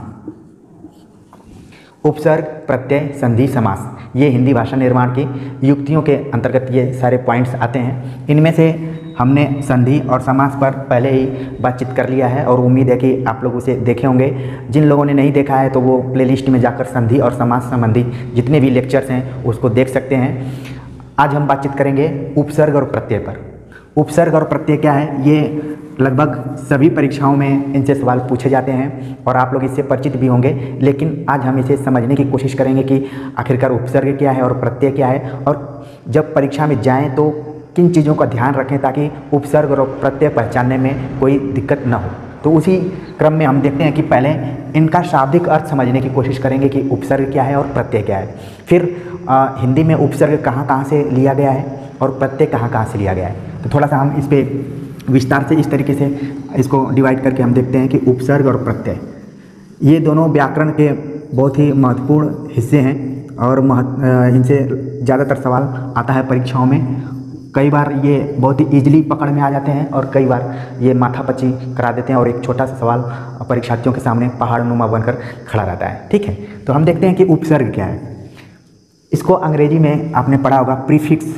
जब आप अंग्रेजी की व्याकरण को पढ़ेंगे तो प्रीफिक्स, प्री माने पहले और फिक्स मतलब जो स्थित है। तो लेकिन इसका अगर हिंदी में हम देखें तो कहा जाता है कि ऐसा शब्द जो किसी शब्द के पूर्व जुड़कर उसके अर्थ में बदलाव कर देता है। ऐसा शब्द जो किसी शब्द के पहले या पूर्व में जुड़कर उस शब्द के अर्थ को बदल देता है। ध्यान में रखने की ज़रूरत ये है कि जब कोई शब्द पहले से ही रहता है और उसके पहले कोई दूसरा शब्द जाकर जुड़ जाता है तो उसका अर्थ जस का तस नहीं रहता है, बल्कि उसमें बदलाव हो जाता है। उसे उपसर्ग कहते हैं। ठीक है, अब उपसर्ग उदाहरण के माध्यम से इसको समझ लेते हैं। जैसे मैंने लिखा कीर्ति, एक शब्द है और इसके पहले मैंने एक और शब्द जोड़ दिया अप, तो ये क्या हो गया? कीर्ति मतलब यश होता है, किसी के यश के बारे में बात की जाती है, उसकी पहचान के बारे में बात की जाती है, तो वो कीर्ति कहलाता है। लेकिन उसके पहले अप लग गया है, उपसर्ग है, तो इसका क्या हो गया? अपकीर्ति। अब ये शब्द आकर इसके अर्थ में बदलाव कर दिया है। ठीक है, इसी तरीके से मैं लिखता हूँ। जैसे मैंने लिखा मान, उसके पहले मैंने लिख दिया अभी। अब ये शब्द भी आकर इसमें परिवर्तन कर दिया है, हो गया अभिमान। इसी तरीके से मैंने लिखा आगत और इसके पहले सु शब्द लग गया तो हो गया स्वागत। ठीक है, तो इस तरीके से जब किसी शब्द के पहले कोई शब्द आकर जुड़ जाता है और उस शब्द के अर्थ में बदलाव हो जाता है तो उसे उपसर्ग कहा जाता है। अब हिंदी में हम देखते हैं कि उपसर्ग कहाँ कहाँ से ग्रहण किए गए हैं। आप जब हिंदी भाषा की उत्पत्ति और उद्भव के बारे में पढ़े होंगे तो आपने देखा होगा कि कई भाषाओं से चलकर हिंदी भाषा की उत्पत्ति हुई है, जिसमें कि संस्कृत का बहुत ही अहम रोल है। तो जितने कुछ उपसर्ग जो हैं वो संस्कृत से लिए गए हैं। हम डिवाइड करके देख लेते हैं कि किन किन जगहों से हिंदी में उपसर्ग को ग्रहण किया गया है। तो पहला जो है वो ग्रहण किया गया है संस्कृत के उपसर्ग। संस्कृत में कुल 22 उपसर्गों की बात की गई है। ये कई बार वनडे एग्जाम्स में सवाल भी आता है कि संस्कृत में कुल कितने उपसर्ग हैं, तो आप ध्यान दीजिए कि 22 हैं। इसके बाद है उर्दू फारसी के उपसर्ग। ठीक, उर्दू फारसी के उपसर्ग, इसमें कुल 15 उपसर्गों की बातचीत की गई है। हालांकि इनकी संख्या और है, लेकिन जो महत्वपूर्ण उपसर्ग प्रयुक्त होते हैं हिंदी में, हम उसको चाहे जानबूझकर या अनजाने में उन शब्दों का प्रयोग करते हैं, लेकिन आज ये समझने की कोशिश करेंगे कि अच्छा इसमें कौन सा उपसर्ग लगा है। ठीक है, आज इसकी जानकारी हो जाएगी। तीसरा जो है वो है हिंदी के उपसर्ग। तो मोटे तौर पर आपने देखा कि हिंदी में जितने भी उपसर्ग आते हैं उनका जो स्रोत है वो 3 जगह से है। पहला है संस्कृत से, दूसरा उर्दू फारसी से, और खुद हिंदी के कुछ उपसर्ग हैं जो कि शब्द के पहले जुड़कर अर्थ में बदलाव कर देते हैं। तो हम अब देखते हैं कि संस्कृत के कौन कौन से उपसर्ग लगे हुए हैं। तो आप इसे नोट भी करते जाइए और जब मैं इसको कंप्लीट कर लूँगा तो थोड़ा सा मैं किनारे भी हो जाऊँगा, आप स्क्रीनशॉट ले सकते हैं। अभी तक जितना मैंने समझाने की कोशिश किया, उम्मीद है कि ये समझ में आ गया होगा। अब हम एक एक करके 22 उपसर्गों को देखने का प्रयास करेंगे संस्कृत से जो लिए गए हैं, कि कैसे उनका प्रयोग होता है, उनका अर्थ क्या है और कैसे शब्द में के अर्थ में बदलाव हो जा रहा है। तो इसको धैर्य बनाकर आप देखिए और नोट भी करते जाइए। पहला हम देखते हैं, यहाँ पर इस तरीके से खाना बना लीजिए कि उपसर्ग, अर्थ और शब्द। ठीक, इस तरीके से बना लीजिए। पहला मैं उपसर्ग ले रहा हूँ अति। अति का जो अर्थ है वो है अधिक। जब ये किसी शब्द के पहले लगता है तो कौन सा शब्द बनते हैं, कौन कौन से शब्द ज़्यादातर प्रयुक्त होते हैं, उनको हम देख लेते हैं। पहला शब्द इसमें है अतिशय, फिर अतिरिक्त, ठीक, फिर अत्याचार। ये सब जितने भी शब्द हैं इनके पहले अति उपसर्ग लगा हुआ है। एग्जाम में अगर आ जाए कि अत्याचार में कौन सा उपसर्ग लगा है तो आपका उत्तर होगा अति, और अति का मतलब होता है अधिक। दूसरा जो उपसर्ग है वो है अधि। अधि का जो अर्थ होता है, इसका अर्थ होता है ऊपर। अधि मतलब ऊपर। जैसे उदाहरण के लिए अधिकार, ये शब्द हम कई बार प्रयोग करते हैं अपने जीवन में, अपने दैनिक जीवन में भी। जैसे कि मौलिक अधिकार, अब जो अधिकार शब्द है उसमें कौन सा उपसर्ग लगा है, अधि उपसर्ग लगा है। ठीक, हम तीसरे उपसर्ग की बात करते हैं तो ये भी कई बहुत बार प्रयुक्त होता है अनु। अनु मतलब पीछे, ठीक। अब इससे शब्द बनेगा अनुकरण, अनुकरण, ठीक। अनुज, अनुसरण, इस तरीके के जो शब्द बनते हैं वो अनु उपसर्ग से बने हुए हैं। अगर आ गया अनुज, अनु मतलब पीछे और ज मतलब जिसका जन्म हुआ, तो छोटे भाई को अनुज कहा जाता है, जो कि बाद में जिसका जन्म हुआ है, पीछे जिसका जन्म हुआ है वो अनुज हुआ, ठीक। तो उम्मीद है कि ये आपको समझ में आ गया होगा। इसी तरीके से हम चौथा जो उपसर्ग है उसको देखते हैं। 22 उपसर्ग को हम धीरे धीरे देखेंगे और ये उसको पहचानने की कोशिश करेंगे कि जब भी एग्जाम में सवाल आए तो उसको हम बारीकी से देखें और फिर सही उत्तर लगाएं, क्योंकि एग्जाम में पूरी कोशिश रहती है कि ज़्यादा से ज़्यादा सही प्रश्नों को सही करेंगे, तभी आप सेफ जोन में रहेंगे और आगे सब कुछ अच्छा रहेगा, ठीक। तो हम देखते हैं अगला जो है वो है अप। अप माने होता है, इसका जो अर्थ है वो है बुरा या हीन, बुरा या हीन। इसके पहले मैंने उदाहरण दिया था अप का भी, अपकीर्ति, इस तरीके से। तो हम यहाँ पर लिख देते हैं उसी उदाहरण को दोबारा, अपकीर्ति या फिर अपयश, ठीक। ये दो शब्द इसमें महत्वपूर्ण हैं। अगला भी देख सकते हैं अपमान। तो समझने के क्रम में अप शब्द आकर लग गया उपसर्ग के रूप में, कीर्ति से पहले, यश के पहले और मान के पहले। इनके अर्थ में क्या हो रहा है, बदलाव हो जा रहा है। यही क्या है, उपसर्ग है। पांचवा हम देखते हैं, पांचवा जो उपसर्ग है वो है अव। अव माने क्या होता है, अव माने भी होता है नीचे या हीन। इसमें भी हीन लगा हुआ है, लेकिन अव माने नीचे या हीन। जैसे उदाहरण के लिए अवगुण, अवगुण, ठीक। अवमानना, कई बार आप समाचार सुनते होंगे या फिर अखबार पढ़ते होंगे तो उसमें ये शब्द आता होगा कि उन्होंने अवमानना का उल्लंघन किया है या फिर अवमानना की है, मतलब कोई नियम है, कोई कानून है, उसको उन्होंने तोड़ा है। इस तरीके से ये शब्द यूज किया जाता है। इसके अलावा अवलोकन, अवलोकन शब्द भी, जिसमें कि अव उपसर्ग लगा हुआ है, जिसका अर्थ है नीचे या हीन। मतलब गुण है, उसके पहले अव लग गया तो उसके अर्थ में क्या हो गया, गिरावट हो गई। जैसे गुण होता है, अवगुण होता है। अब एग्जाम में आ जाएगा कि गुण अवगुण में कौन सा उपसर्ग लगा है, तो होगा इसका उत्तर अव, ठीक है। तो इसको आपको ध्यान में रखना है। छठा हम देखते हैं जो उपसर्ग है वो है आ। आ उपसर्ग भी कई बार शब्दों के पहले लगा रहता है, जैसे कि आलोचना, ठीक है। अब आ का अर्थ क्या है, तक, त, क और ओर। जैसे मैंने उदाहरण दिया आगमन, आगमन, ठीक।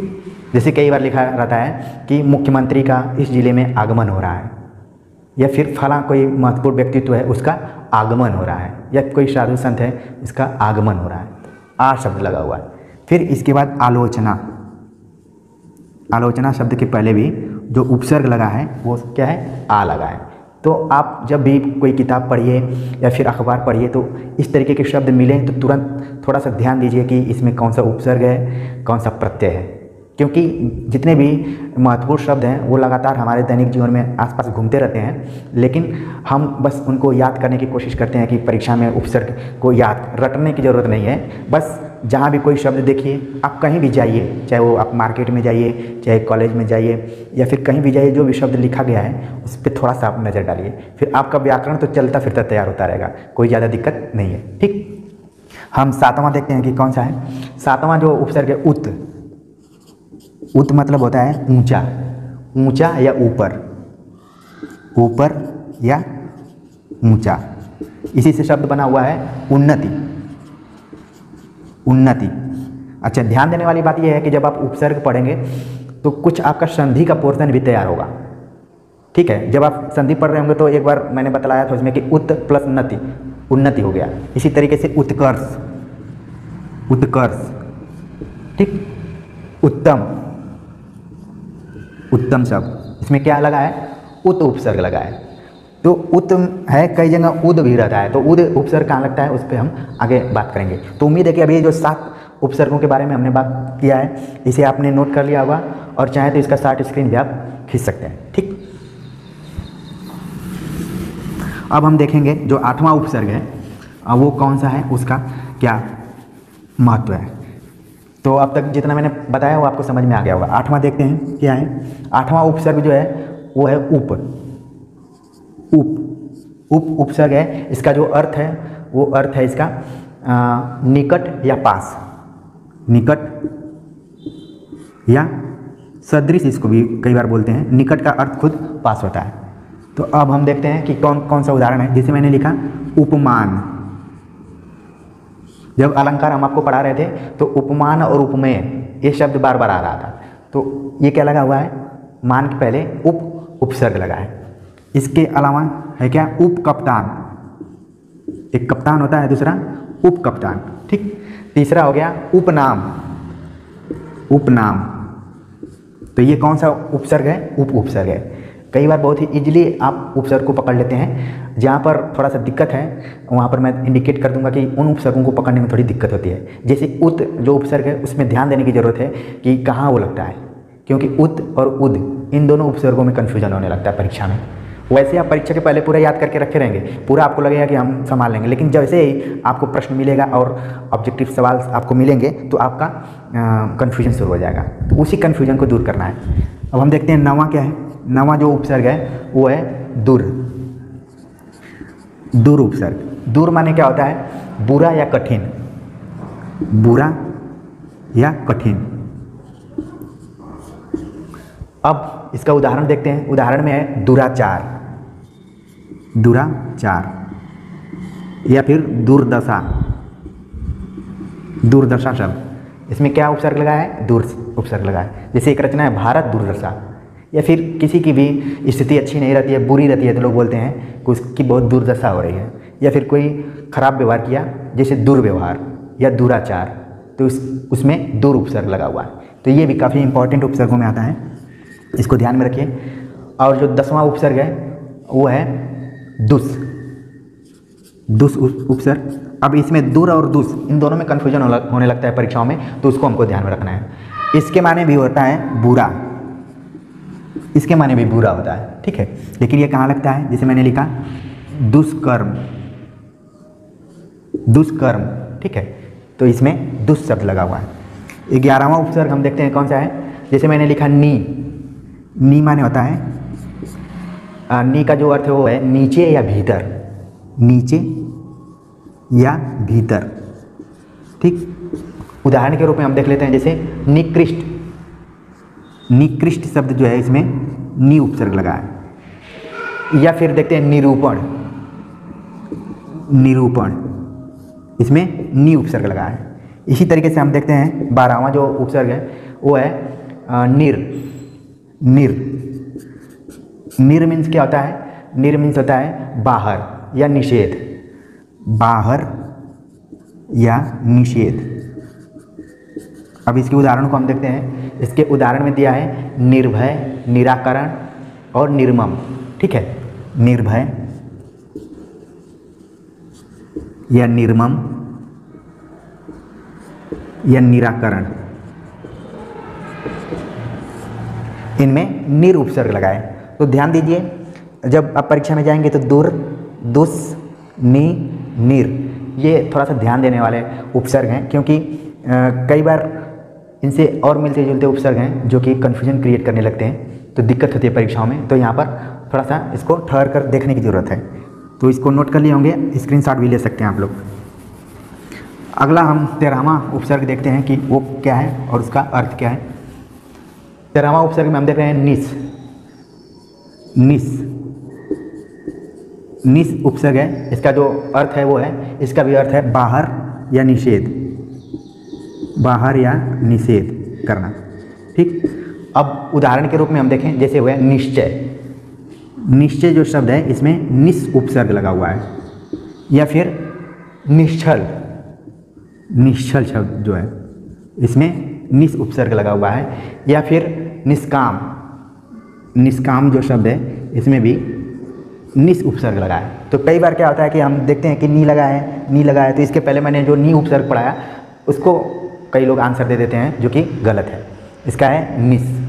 तो विकल्प में नी भी रहेगा, निस भी रहेगा, निर भी रहेगा, इसी तरीके से ऑप्शंस रहते हैं। ठीक है, अब चौथा हम 14वां देखते हैं, उपसर्ग प्र। प्र माने क्या होता है? प्र उपसर्ग से बहुत सारे शब्द बने हुए हैं जो कि हम अपने दैनिक जीवन में प्रयोग करते हैं। प्र माने होता है अधिक या फिर आगे, अधिक या आगे। अब हम देखते हैं कि इसका उदाहरण क्या है। जैसे हो गया प्रकाश या फिर प्रख्यात। ठीक है, इसमें प्र उपसर्ग लगा है। इसके अलावा जैसे प्रस्थान, ठीक, तो इन शब्दों में प्र उपसर्ग लगा है, तो इसको देखने की जरूरत है। इसके अलावा हम देखते हैं जो अगला उपसर्ग है वो है परा। परा, परा मीन्स होता है पीछे या उल्टा, पीछे या उल्टा, पीछे या उल्टा परा मीन्स होता है। अब उसमें देखते हैं कि कौन कौन से अर्थ हैं। जैसे पराक्रम, पराजय। ठीक है, पराक्रम, पराजय, जय का उल्टा पराजय।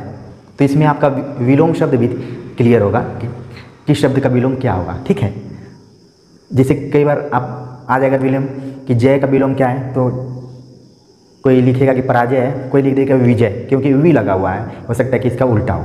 ठीक है, तो वहाँ पर जय का जो विलोम होगा वो पराजय होगा। जब विलोम पढ़ाएंगे तो उसको भी पहचानने का हम ट्रिक बताएंगे कि कौन से ट्रिक को अपनाएंगे ताकि आपका विलोम शब्द गलत ना हो। ठीक है, यहाँ पर अभी हम उपसर्गों पर ही देखते हैं। पराक्रम, पराजय। इसके अलावा जो शब्द है परामर्श, परामर्श। ठीक, खासतौर से जब आप डॉक्टर के पास जाते हैं या किसी से सलाह मशवरा लेते हैं तो इसको परामर्श कहा जाता है। तो ध्यान रखिए कि इस शब्द में कौन सा उपसर्ग है? परा उपसर्ग है। अगला हम उपसर्ग देखते हैं परि। परि, परि माने क्या होता है? परि मतलब होता है आसपास में, आसपास।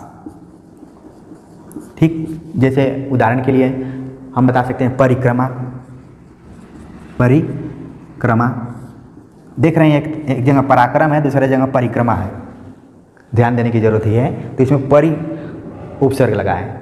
इसके बाद जो शब्द है परिणाम, परिणाम। ठीक है, या फिर परिमाण, इनमें क्या लगा हुआ है? परि उपसर्ग लगा है। अगला उपसर्ग हम देखें जो है प्रति। ये भी काफ़ी फेमस है। प्रति मतलब विरुद्ध या सामने। यहाँ पर इस शब्द का अर्थ है विरुद्ध या सामने। ठीक, प्रति जिस शब्द के पहले लगता है तो प्रति का जो अर्थ है वो है विरुद्ध या सामने। जैसे मैंने लिखा प्रतिकूल, प्रतिकूल। ठीक, ये शब्द काफ़ी यूज किया जाता है अपने दैनिक जीवन में, प्रतिकूल। या फिर लिखा मैंने प्रत्यक्ष, प्रत्यक्ष। संधि पढ़ाते समय भी ये शब्द आया हुआ था, तो इसको आप ध्यान में रखिए कि जब प्रत्यक्ष शब्द लिखा जाए तो वहाँ पर क्या होगा? प्रति। ठीक, इसके बाद जो शब्द है वो है प्रतिध्वनि, प्रतिध्वनि।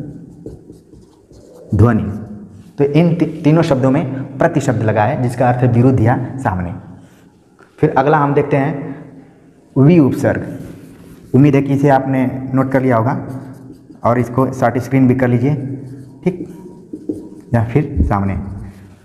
आप लोग भी अलर्ट रहिए क्योंकि पढ़ाते समय एक लय रहती है और तुरंत, क्योंकि समय का भी ध्यान रखना पड़ता है कि ज़्यादा समय ना हो, इसीलिए जल्दी जल्दी मिटाना भी पड़ता है। ठीक है, तो इसको हम देखते हैं। अगला जो उपसर्ग है वो है वी।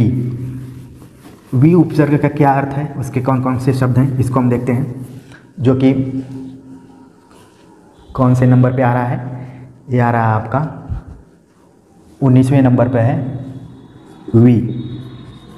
वी शब्द का जो अर्थ है वो है भिन्न या विशेष, भिन्न या विशेष अर्थ। अब जहाँ जहाँ वी शब्द लगता है उसके कौन से उदाहरण हैं? जैसे मैंने लिखा विज्ञान या फिर विदेश। ठीक, या विवाद। इनमें जो उपसर्ग लगा है वो वी उपसर्ग लगा है। वाद अलग शब्द है, वी उसमें आके जुड़ गया है तो वो विवाद हो गया। ठीक, इसी तरीके से प्रतिवाद शब्द है, इसी तरह से संवाद शब्द है, तो इसमें भी उपसर्ग लगे हुए हैं। हम बातचीत करते हैं आगे। जो अगला उपसर्ग है वो है सम। सम मतलब होता है अच्छा या साथ में, अच्छा या साथ में। जैसे हमने लिखा संवाद, इसमें संवाद हो रहा है। विवाद निगेटिव अर्थ में है, लेकिन संवाद जो है वो पॉजिटिव अर्थ में है। जब किसी के बीच संवाद होता है तो मतलब कि उसमें कुछ अच्छी बातें हो रही हो। विवाद का मतलब होता है लड़ाई झगड़ा। देख रहे हैं दोनों शब्द हैं, केवल उपसर्ग आकर इन दोनों के अर्थ को क्या है बदल दिया है। यही चीज़ बताने की कोशिश कर रहा हूँ। मैंने लिखा संगम, फिर संकल्प। ठीक है, तो उम्मीद है कि ये आपको समझ में आ गया होगा सम उपसर्ग। फिर अगला उपसर्ग जो है वो है सु। सु माने जो होता है उसका भी अर्थ है अच्छा। अब ये इससे कौन कौन से शब्द बने हैं उसको हम देखते हैं। जैसे हमने लिखा सुकर्म, सुकर्म, या फिर स्वागत, ठीक, या फिर हमने लिखा सुगम। तो इन तीनों शब्द में जो उपसर्ग लगाए हो सु लगा है। 22वां जो उपसर्ग है वह उपसर्ग है उद। उद उपसर्ग जिसका अर्थ है ऊपर या ऊंचा। उदाहरण के लिए हमने लिखा उद्यम, उद्यम, ठीक, या फिर उद्देश्य। तो इसमें उद उपसर्ग लगा हुआ है उद्यम और उद्देश्य में, जिसका अर्थ है ऊपर या अच्छा, ऊंचा। ठीक है, तो उम्मीद है कि जो संस्कृत से जितने भी उपसर्ग लिए गए थे वो आपको समझ में आ गए होंगे कि 22 उपसर्ग कौन कौन से होते हैं, उनका शाब्दिक अर्थ क्या होता है, और वो किसी शब्द के पहले आकर लगते हैं तो कैसे अर्थ में बदलाव होता है। और एक बहुत ही बेहतरीन उदाहरण ये पढ़ते पढ़ते ही आया कि जब हम वाद शब्द के पहले वी लगा देते हैं तो उसका एक नकारात्मक अर्थ निकल जाता है, एक अलग अर्थ निकलता है, और उसी वाद के पहले अगर हम सम लगा देते हैं तो उसका अलग अर्थ होता है। तो यही है उपसर्ग कि जो किसी शब्द के पहले आकर उस शब्द के अर्थ को बदल देते हैं। तो उम्मीद है कि ये संस्कृत के उपसर्ग आपको पूरा समझ में आ गए होंगे। आप कमेंट्स कर जरूर बताइए कि आज का लेक्चर कैसा लग रहा है और आपको कुछ नई जानकारी मिल रही है कि नहीं। क्योंकि उपसर्ग और प्रत्यय आपको छोटे क्लासों में भी आपके टीचर्स पढ़ाए होंगे, उस समय हो सकता है कि आप याद किए होंगे उसको, लेकिन आज ये कोशिश कीजिए कि इसको समझने का प्रयास करिए। क्योंकि एक बार चीज़ें अगर समझ में आ गई तो फिर दोबारा जीवन भर आप नहीं भूलेंगे। और कई लोगों का तो करियर ही टीचिंग लाइन में रहता है, तो उनके लिए काफ़ी ये इम्पोर्टेंट लेक्चर हो सकता है। ठीक है, अब हम देखते हैं जो दूसरा हमने बतलाया था कि उर्दू और फारसी के शब्दों से भी बहुत सारे हिंदी में शब्द निर्मित हुए हैं, तो वो कौन कौन से हैं और वो कौन कौन से उपसर्ग हैं। तो हम यहाँ पर दो लिख देते हैं, उर्दू और फारसी। ठीक, इसके पहले मैं जब हिंदी शब्द संपदा पढ़ा रहा था तो उसमें आया हुआ था अरबी, फारसी, ये सब। तो कई शब्दों को हम अपने दैनिक जीवन में बहुत ही धड़ल्ले से प्रयोग करते हैं, लेकिन ये समझ नहीं पाते हैं कि इसमें कौन सा उपसर्ग लगा है या फिर कौन सा प्रत्यय लगा हुआ है। तो आज उसको हम समझने का प्रयास करते हैं। तो उर्दू में पहला जो शब्द है उसका है वो अल। अल शब्द मतलब निश्चित, इसका जो अर्थ है वो है निश्चित। कई बार हम कई बार प्रयोग करते हैं कि अलबत्ता। ठीक है, अलबत्ता शब्द में अल उपसर्ग लगा हुआ है। इसी तरीके से जो दूसरा उपसर्ग है वो है ऐन। ऐन मतलब होता है ठीक। आपने सुना होगा कि ऐन वक्त पर वह न कर गया। ऐन वक्त पर, ऐन वक्त मतलब मेन मौके पर उसने धोखा दिया या फिर साथ दिया। ठीक है, तो यहाँ पर क्या लगा है, ऐन उपसर्ग लगा हुआ है। ये सब हम अपने जीवन में प्रयोग करते रहते हैं। मैं उन्हीं शब्दों को उठाया हूँ उदाहरण के रूप में जो कि प्रयुक्त होते हैं ज़्यादातर। ठीक है, समझने के लिए। तीसरा जो है उसमें है कम। कम एक तरीके से देखा जाए तो उपसर्ग है। कम मतलब थोड़ा। जैसे कम वक्त, ये शब्द कई बार प्रयुक्त होता है। कमज़ोर। ठीक, तो इसमें कौन सा उपसर्ग लगा है, कम। कई बार हम बोलते हैं कमज़ोर शब्द का यूज करते हैं, कम वक्त का भी करते हैं। ठीक है, आगे मैं देख रहा हूँ खुश। खुश शब्द है।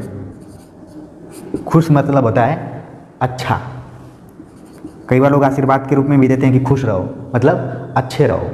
लेकिन अगर कोई बोले कि अच्छा रहो तो उतना प्रभावी नहीं होता है जितना कोई बोलता है कि खुश रहो, मतलब लगता है कि बहुत बड़ा कोई आशीर्वाद दिया है। ठीक है, तो इसके लिए तो जैसे मैंने लिखा खुशबू,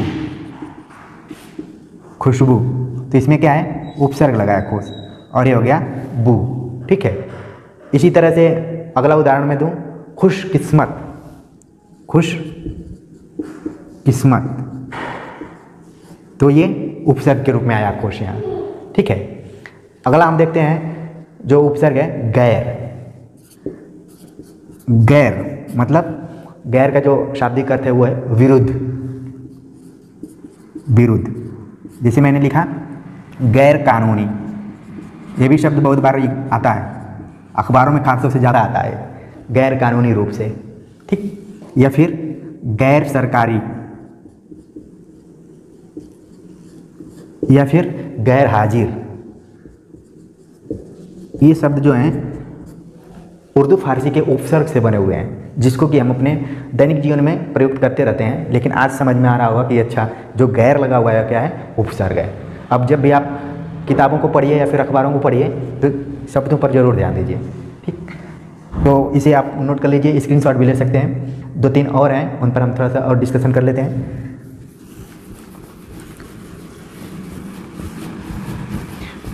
अगला जो है 6ठा नंबर पे वो है ना। ना मतलब अभाव के अर्थ में होता है, जिसे मैंने लिखा नादान या फिर नाराज। ये जो शब्द हैं इसमें ना उपसर्ग लगा हुआ है। ठीक, इसके बाद जो शब्द है वो है बद। बद उर्दू फारसी का उपसर्ग है, उसमें कैसे शब्द बनते हैं, बद माने होता है बुरा। ठीक, जैसे मैंने लिखा बदकिस्मत या फिर बदमाश। ठीक, या फिर मैंने लिखा बदनाम। ठीक है, ये तीनों शब्द हैं जिसमें कि बद उपसर्ग लगा है, और ये बहुत बार प्रयुक्त भी होता है, तो ये चीज़ें आपको समझ में आ गई होंगी। अब मैं लिख रहा हूँ अगला जो शब्द है बे शब्द का बहुत ज़्यादातर प्रयुक्त होता है। बे, बे का अर्थ होता है बिना। ठीक, जैसे मैंने लिखा बेईमान। अच्छा, ध्यान देने वाली सब चीज़ ये है कि बेईमान कैसे लिखा गया है। कई बार इसको इंटरव्यू इत्यादि में लिखने के लिए भी वो दिया जाता है, तो आदमी कंफ्यूजन में हो जाता है कि बड़ी की मात्रा है कि छोटी की मात्रा है, तो ध्यान दे दीजिए, बेईमान शब्द हो गया। या फिर बेवकूफ़, बेवकूफ़, ये दोनों शब्द हैं, इसमें बे उपसर्ग लगा है और इसका अर्थ है बिना। अगला जो उपसर्ग है बिला। बिला मीन्स भी होता है बिना। ठीक, इसका उदाहरण है बिला वजह। ठीक है, बिला वजह किसी को परेशान किया जा रहा है, मतलब कोई कारण नहीं है फिर भी इसको परेशान किया जाता है, तो ये शब्द का प्रयोग हो रहा है। अगला जो उपसर्ग है उसका नाम है ला। ला मतलब, इसका मतलब भी यही होता है बिना। जैसे उदाहरण के लिए ला इलाज या फिर ला जवाब। ठीक है, ये शब्द हो गए। तो हमने देखा कि उर्दू फारसी से कौन कौन से ऐसे उपसर्ग जो हिंदी में आए हैं और इसके शब्द भंडार को उन्होंने मजबूती प्रदान की है और जिसका हम अपने दैनिक जीवन में प्रयोग भी करते हैं। ठीक है, जो हिंदी से उपसर्ग लिए गए हैं वो कौन कौन से हैं उन पर भी एक नज़र डाल लेते हैं। तो हिंदी में जो उपसर्ग हैं वो हैं, ज़्यादा नहीं हैं हिंदी के उपसर्ग। उसमें पहला जो उपसर्ग है वो है अ का प्रयोग होता है। अ मतलब निषेध, इसका जो अर्थ है निषेध। जैसे मैंने लिखा अथा या फिर अजान, ये शब्द के पहले अ उपसर्ग लगा हुआ है। इसके बाद हम देखते हैं अध। अध उपसर्ग है, अध मतलब आधा। जैसे अधपका, अधपका फल के लिए ज़्यादातर यूज किया जाता है कि अधपका फल है। ठीक, या फिर अधकचा, अधकचा या फिर अधमरा,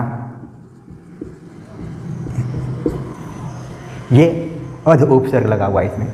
तीसरा उपसर्ग देखते हैं हम, तीसरा उपसर्ग है उन। उन उपसर्ग मतलब कि एक कम है इसमें, इसका जो अर्थ है वो एक कम। जैसे मैंने लिखा 19, 19 या फिर 29, ठीक, या 49, तो इसमें क्या है, उन उपसर्ग लगा हुआ है। इसी तरह से हम देखें नी उपसर्ग, हिंदी में बहुत बार प्रयुक्त होता है नी। नी मतलब रहित या अभाव, ठीक। जैसे मैंने लिखा नीडर, नीडर, निहत्था, ठीक, ये दो शब्द हैं जिसमें कि नी उपसर्ग लगा हुआ है। अगला उपसर्ग हम देखते हैं, जैसे लिखा हुआ है भर। भर उपसर्ग है, इसका मतलब होता है पूरा। जैसे मैंने लिखा भर पेट। और जब हम अव्ययी भाव समास पढ़ा रहे थे समास वाले लेक्चर में, तो उदाहरण मैंने दिया था कि उसमें उपसर्ग के द्वारा ही पता किया जाता है कि कौन सा समास है, तो उसमें भरपेट का मैंने उदाहरण दिया था। इसी तरीके से भरसक या भरपूर, ये जो उपसर्ग है ये सब हिंदी के उपसर्ग हैं। इसको आप स्क्रीनशॉट ले सकते हैं और समझ सकते हैं कि जो हिंदी में उपसर्ग आए हैं खासतौर से संस्कृत से, उर्दू, फारसी से और कुछ हिंदी द्वारा ही निर्मित हैं, उनसे कैसे शब्दों का निर्माण होता है और उपसर्ग किसी भी शब्द के पहले आकर कैसे उनके अर्थ को बदल देते हैं। तो इन तीनों के हिसाब से आपने पूरे उदाहरण के माध्यम से समझ लिया होगा और इसे कमेंट्स कर आप ज़रूर बताइए। अब हम देखते हैं कि प्रत्यय क्या है। उपसर्ग के बारे में तो हमने देख लिया, इसका जो दूसरा भाग है वो प्रत्यय का है। तो प्रत्यय किसे कहते हैं उसे हम देख लेते हैं। प्रत्यय को कुछ और नामों से जाना जाता है, जिसमें कि इसका दूसरा नाम है परसर्ग, ठीक। जैसे उपसर्ग है वैसे ही परसर्ग। तो कई बार एग्जाम में सीधे सीधे पूछ देगा कि इसमें कौन सा प्रत्यय लगा है, या फिर घुमाकर पूछ देगा कि कौन सा परसर्ग है। तो फिर कन्फ्यूजन होने की जरूरत नहीं है, चिंता करने की जरूरत नहीं है, क्योंकि वो प्रत्यय के लिए ही परसर्ग का प्रयोग हुआ है, ठीक है। इसको अंग्रेजी में सफिक्स भी कहते हैं, जो कि किसी भी शब्द के बाद में आकर लगा रहता है। तो जैसे उपसर्ग में मैंने बताया कि वो शब्द के पहले लगता है और प्रत्यय जो होता है वो शब्द के बाद में लगता है। मतलब जो शब्द किसी शब्द के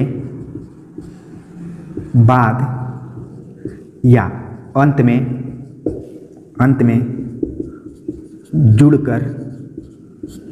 में जुड़कर उसके अर्थ को बदल देता है, उसके अर्थ को बदल देता है।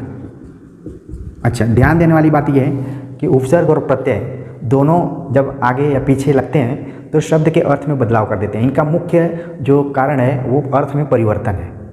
तो ये चीज़ ध्यान में रखने की ज़रूरत है।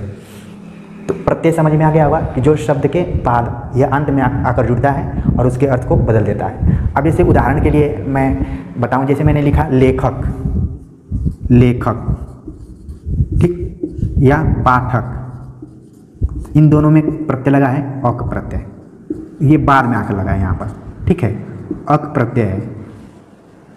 लेख शब्द से बना है, ये क्या है, मूल शब्द क्या है, लेख है, और यहाँ पर मूल शब्द क्या है, पाठ है, लेकिन इसमें अक प्रत्यय लगा है तो लेखक हो गया है और ये पाठक हो गया है, ठीक है।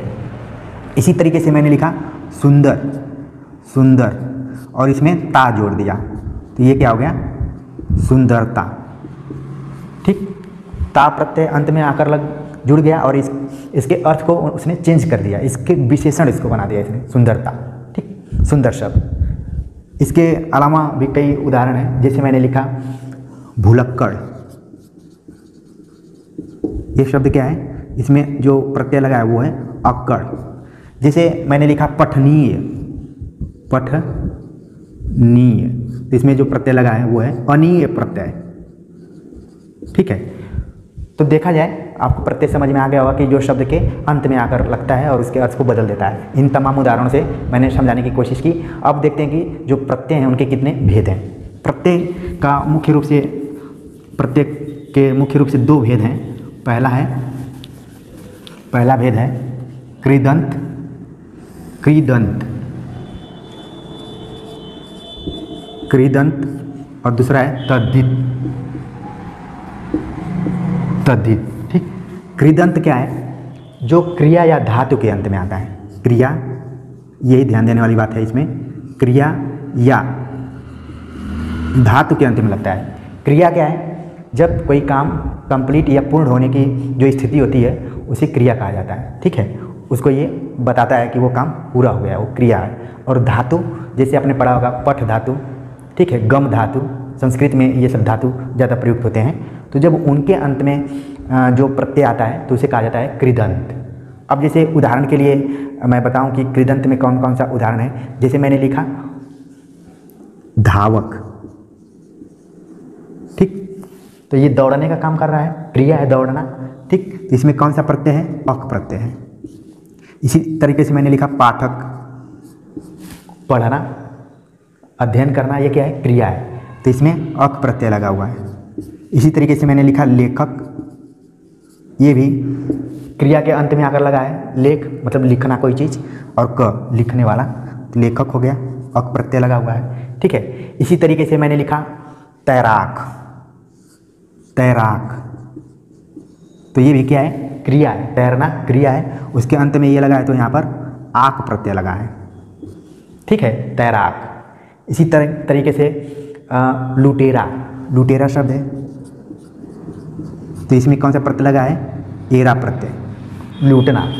ठीक है, वो भी एक क्रिया है, उसके अंत में एरा लग गया है। इसी तरीके से मैंने लिखा आलू, ठीक है, जैसे झगड़ालू, ठीक, कृपालु,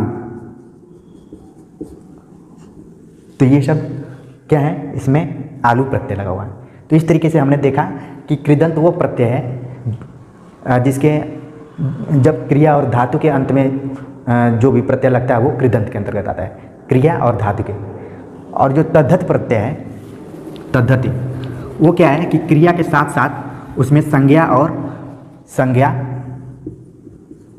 क्रिया भी रहता है, क्रिया के साथ साथ संज्ञा, विशेषण, इनका भी समावेश होता है। इनके बाद में जो शब्द आकर जुड़ते हैं वो तद्धित प्रत्यय कहलाते हैं। ठीक है, तो इसको ध्यान में रखने की ज़रूरत है।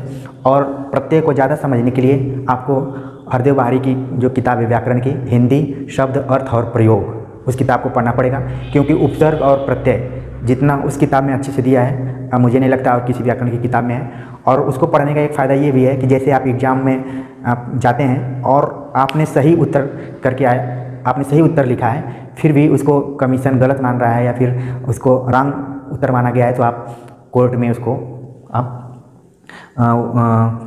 आपत्ति दायर कर सकते हैं। ठीक है, तो उस किताब को आप ज़रूर खरीद लीजिए। अभी नहीं खरीदे हो तो किसी तरीके से उसका PDF इत्यादि आप डाउनलोड करके पढ़ सकते हैं, लेकिन फ्यूचर में परीक्षाओं के दृष्टिकोण से वो किताब आपके पास रहनी जरूरी है। और गाइड इत्यादि जितनी भी हैं, क्योंकि गाइडों का उतना भरोसा नहीं रहता है, और जब भी आप आपत्ति दायर करेंगे तो गाइड के प्रमाण को नहीं माना जाता है। जो मूल टेक्स्ट होती है, मूल किताब होती है, उसी को प्रमाण माना जाता है। तो हरदेव बाहरी की किताब प्रामाणिक रूप से मानी जाती है कि हिंदी व्याकरण की अच्छी किताब है। इसके अलावा मैंने व्याकरण की किताबें कौन कौन सी महत्वपूर्ण है उस पर भी एक वीडियो बनाया है, उसको आप देख सकते हैं। ठीक है, तो मेन मैं ये बता रहा था कि कृदंत क्या है, जिसमें कि क्रिया और धातु के अंत में जो शब्द आकर जुड़ता है और वो प्रत्यय के रूप में काम करता है, तो कृदंत प्रत्यय कहलाता है। और जो तद्धति प्रत्यय है उसमें क्रिया के साथ साथ संज्ञा और विशेषण के रूप में भी जुड़ता है। जैसे मैंने उदाहरण दिया बुढ़ापा, बुढ़ापा शब्द जो क्या है, एक खास उम्र को वो इंडिकेट कर रहा है, और इसमें जो शब्द लगा आखिर में वो है पा। ठीक है, बुढ़ापा। मैंने लिखा बचपन, तो ये भी एक उम्र को निर्धारित कर रहा है, तो इसमें जो शब्द लगा है प्रत्येक रूप में वो है पन। ठीक है, इसके अलावा मैंने लिखा निराशा। जैसे मैंने लिखा निराशा, निराशा क्या है? एक भाव है। जब आप संज्ञा पढ़ेंगे तो संज्ञा 5 भागों में बटा हुआ है, उसमें एक भाववाचक संज्ञा भी है, और विशेषण पढ़ेंगे तो भी उसमें भी एक गुणवाचक विशेषण है, भाववाचक विशेषण है। तो उन विशेषणों के माध्यम से जो शब्द बनते हैं और उसमें जो प्रत्यय जुड़ा हुआ है वो तद्धति के अंतर्गत कहलाता है। जैसे मैंने लिखा निराशा, तो निराश एक शब्द होता है, ठीक है, लेकिन इसमें आ प्रत्यय आके जुड़ गया है।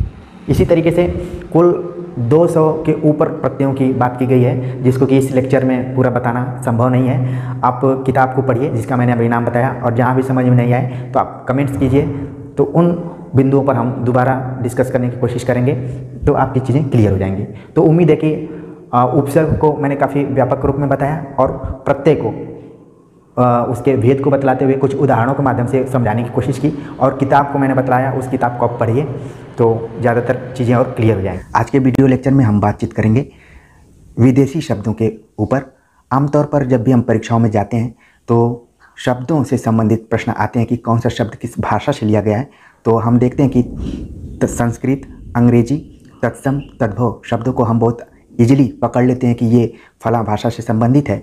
लेकिन जब विदेशी भाषाओं की बात आती है, जिसमें कि फारसी, अरबी, पुर्तगाली, फ्रेंच, चाइनीज, ठीक है, ये सब भाषाएं जब आती हैं तो हमें काफ़ी कन्फ्यूजन होने लगता है कि किस भाषा से ये शब्द लिया गया है।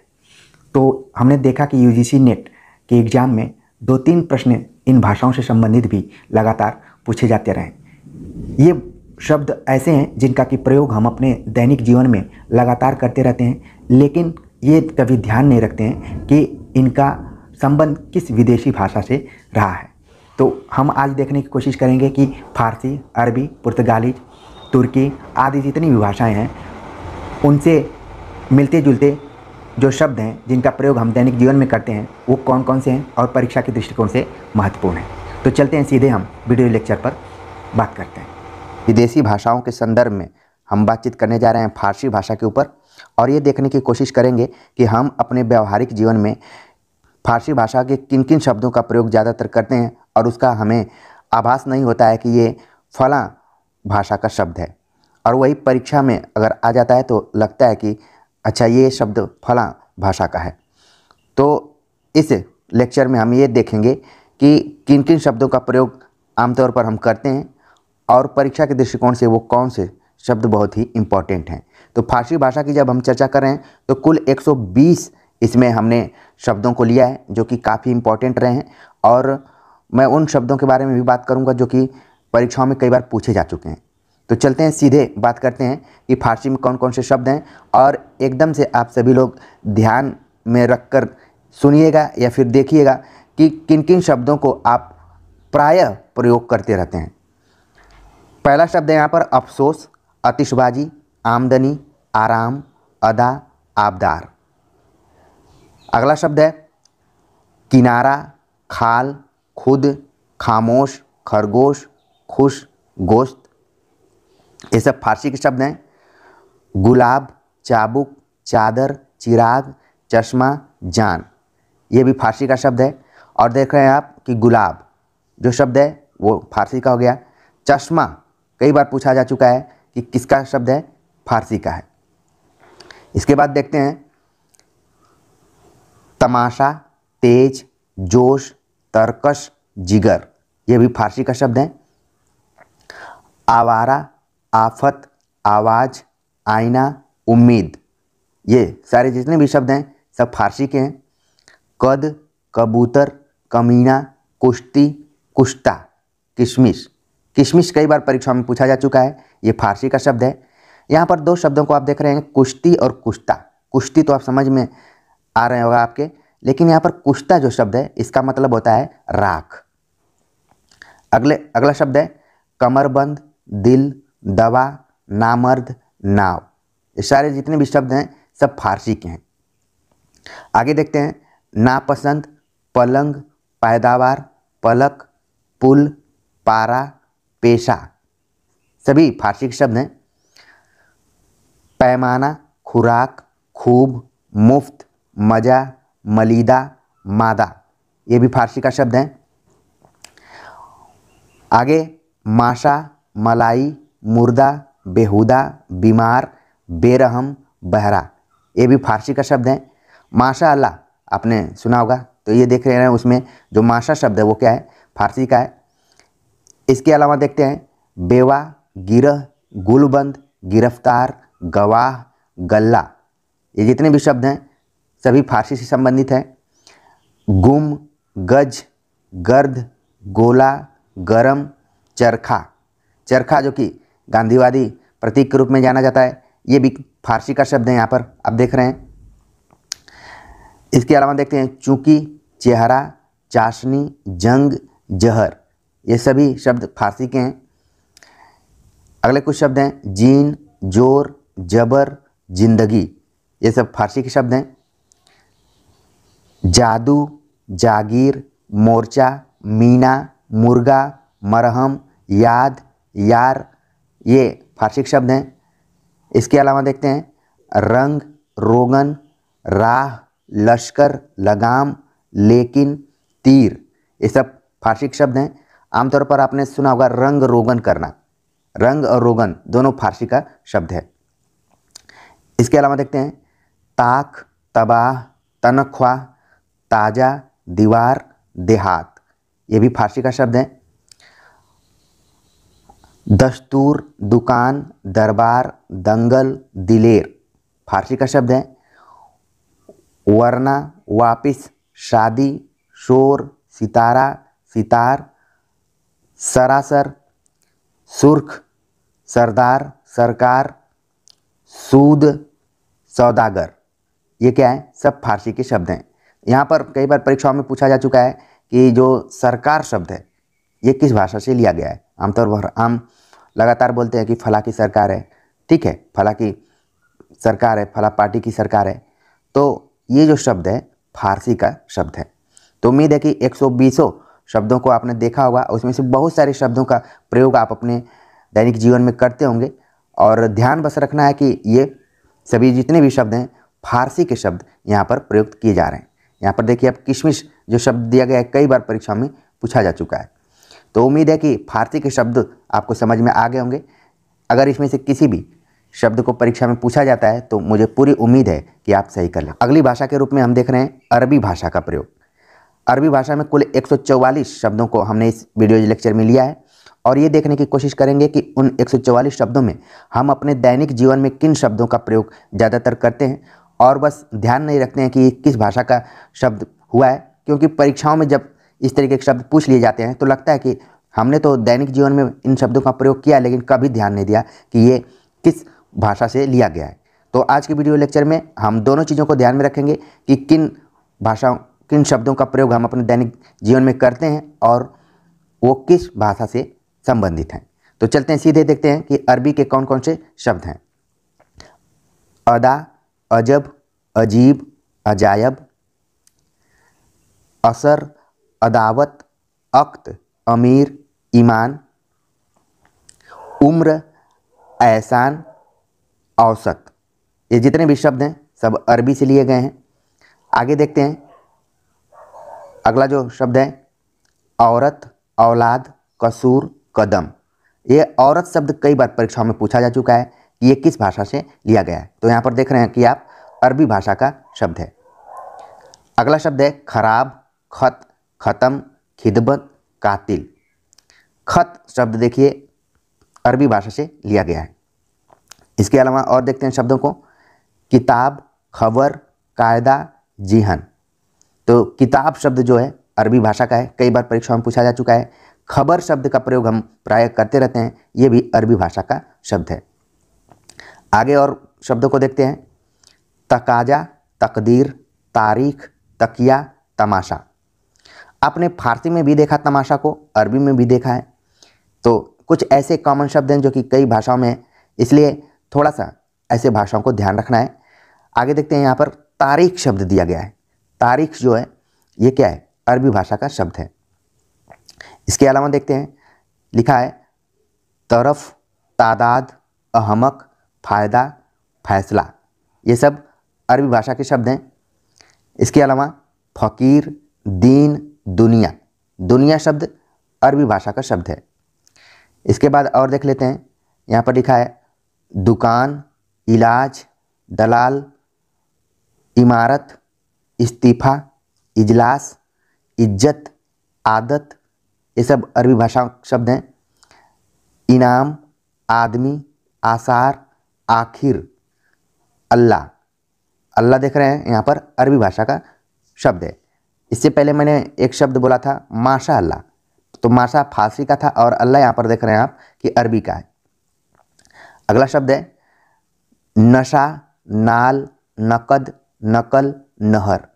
तो यहाँ पर परीक्षा में कई बार नशा शब्द पूछा गया कि किस भाषा से लिया गया है, तो अरबी भाषा का यह शब्द है। बाकी शब्दों को भी आप बिल्कुल ध्यान में रखिए।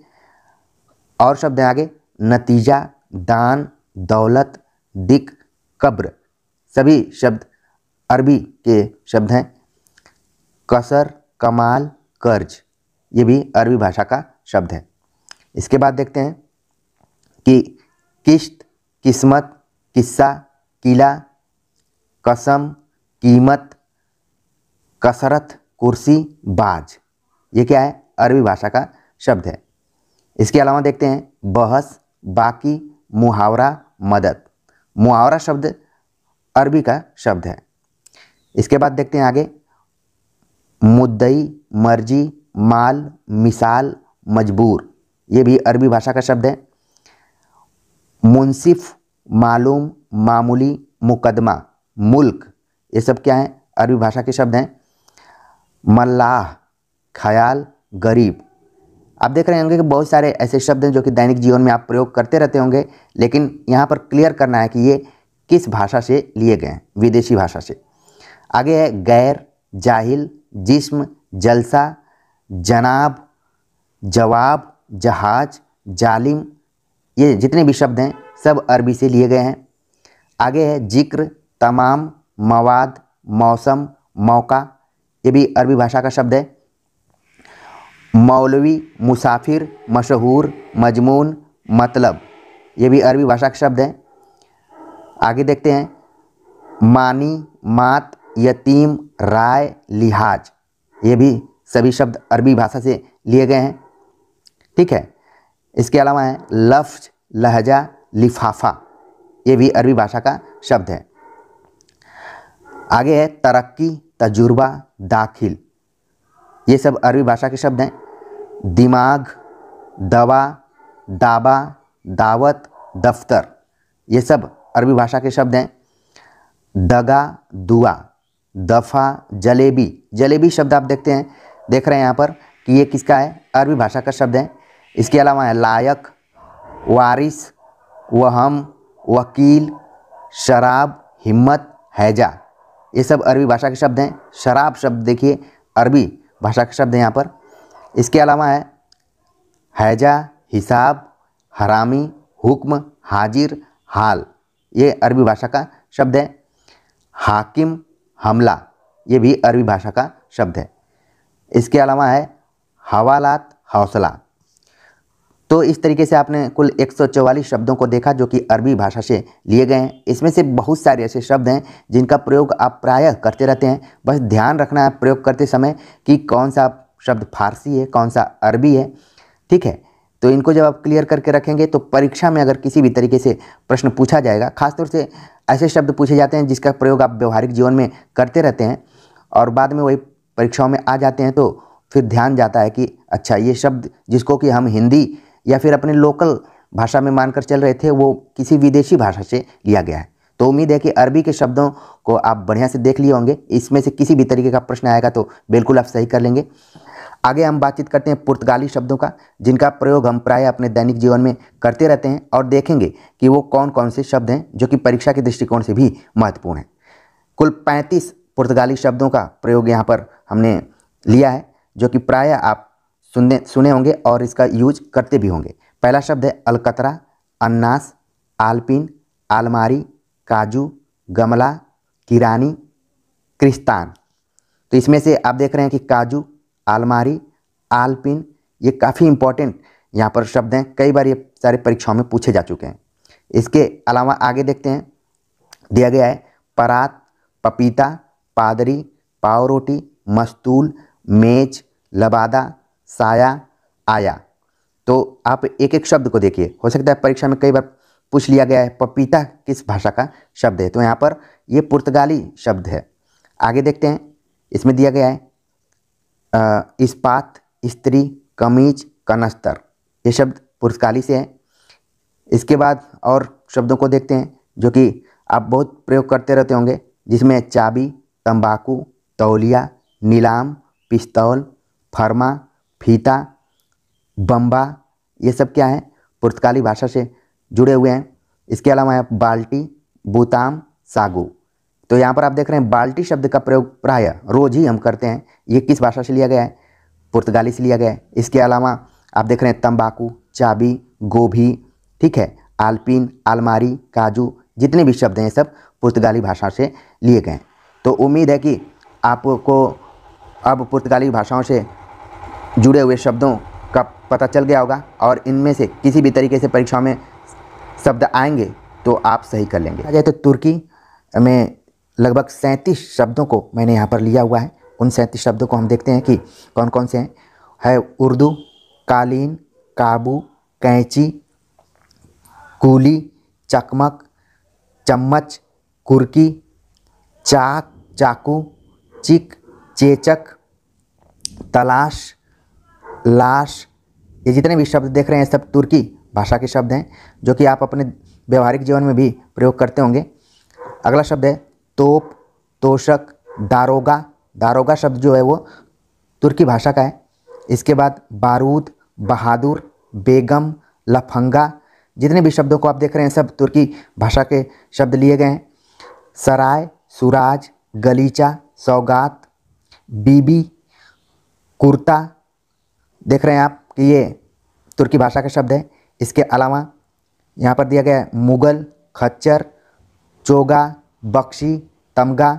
ये सब सारे शब्द जो हैं वो तुर्की भाषा से लिए हुए हैं।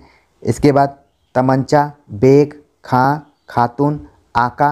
ये सारे शब्द जो हैं वो तुर्की से हैं। इसके बाद नागा शब्द। तो आप देख रहे हैं कि तमाम ऐसे शब्द हैं जो कि आप अपने दैनिक जीवन में प्रयोग भी करते होंगे और यहाँ पर क्लियर हुआ होगा कि किस भाषा से लिए गए हैं। तो ये थे सभी शब्द तुर्की भाषा से लिए गए हैं। देख रहे हैं चीनी भाषा से जो शब्द लिए गए हैं, 2 शब्द इसमें हैं, चाय और लीची। तो चाय का प्रयोग हम अपने दैनिक जीवन में लगातार करते हैं, लीची भी मौसम के अनुसार खाते रहते हैं। तो दोनों शब्दों को आप देख रहे हैं, दोनों शब्द क्या हैं, चीनी भाषा से लिए गए। इसके बाद हम देखते हैं कि जापानी भाषा का शब्द कौन कौन सा है। रिक्शा, यहाँ पर आप देख रहे हैं रिक्शा शब्द जो है वो जापानी है। इसके बाद झम्पान शब्द जो है वो भी जापानी से लिया गया है। तो रिक्शा का प्रयोग हम अपने दैनिक जीवन में करते रहते हैं, आप यहाँ पर देख रहे होंगे। अगला विदेशी भाषा है अगली फ्रेंच, जिसमें कि कुछ शब्द हैं अंग्रेज, कारतूस, कूपन, फ्रांसीसी, रिपोर्ताज। ये 5 शब्द जो हैं काफ़ी इंपॉर्टेंट है परीक्षा के दृष्टिकोण से, लगातार परीक्षाओं में पूछे जाते रहे हैं, जो कि फ्रेंच भाषा से हैं। यानी आप देख रहे हैं अंग्रेज शब्द खुद फ्रेंच से है, कारतूस, कूपन, फ्रांसीसी, रिपोर्ताज कई बार परीक्षाओं में पूछा जा चुका है, ये फ्रेंच भाषा से है। इसके अलावा हम अन्य और भाषाओं में देखते हैं रूसी भाषा को, जिसमें वोदका शब्द का प्रयोग है, रूबल है, स्पुतनिका। इसके बाद डच शब्द, डच शब्द में आप देख रहे हैं कि तुरूप और बम, 2 ऐसे शब्द हैं जो कि डच भाषा से लिए गए हैं। आमतौर पर हम बम इत्यादि का प्रयोग करते रहते हैं। बम यहाँ पर तागे का जो बम होता है उसके संदर्भ में प्रयोग किया गया है। अगली भाषा के बारे में बातचीत करें तो वो है ईरानी भाषा। ईरानी भाषा में छत्रप, मिहिर, तीर और तूत शब्दों का प्रयोग किया जाता है। हिंदी भी शब्द जो है वो ईरानी से लिया गया है। पश्तो एक भाषा है, उसमें हम देख लेते हैं कौन कौन से शब्दों का प्रयोग हम अपने दैनिक जीवन में करते रहते हैं, जिसमें है गटागट, अटकल, अचार, कलूटा, खचड़ा, खर्राटा। खर्राटा का आपने काफ़ी प्रयोग देखा होगा, ये पश्तो से लिया गया है। इसके अलावा है पटाखा, गुटरगु, गुंडा। गुंडा शब्द जो है पश्तो से है। इसके अलावा है टसमस, जमालगोटा, पठान, रोहिला, डेरा, कुलकुडाना। ये जितने भी शब्द हैं सब पश्तो भाषा से लिए गए हैं। इसके अलावा आप देख रहे हैं नगाड़ा, तहस नहस, तड़ाक, मटर गश्ती, लताड़, लुच्चा, हमजोली, भड़ास। ये भी पश्तो भाषा से लिया गया है। तो तमाम जितने शब्दों को आपने देखा, आप प्राय अपने दैनिक जीवन में इन सारे शब्दों का प्रयोग करते रहते हैं। बस ध्यान देने की ज़रूरत है कि किस विदेशी भाषा से ये सब शब्द लिए गए हैं। जैसे कि आप जानते हैं कि हिंदी का जो शब्द भंडार है वो तमाम विदेशी भाषाओं तत्सम तद्भव से मिलकर बना हुआ है। तो उम्मीद है कि आपको अन्य विदेशी भाषाओं से संबंधित जितने भी महत्वपूर्ण शब्द हैं उनसे परिचय हो गया होगा। कमेंट्स कर जरूर बताइए कि आपको ये वीडियो लेक्चर कैसा लगा। मिलते हैं नए टॉपिक के साथ, तब तक के लिए नमस्कार।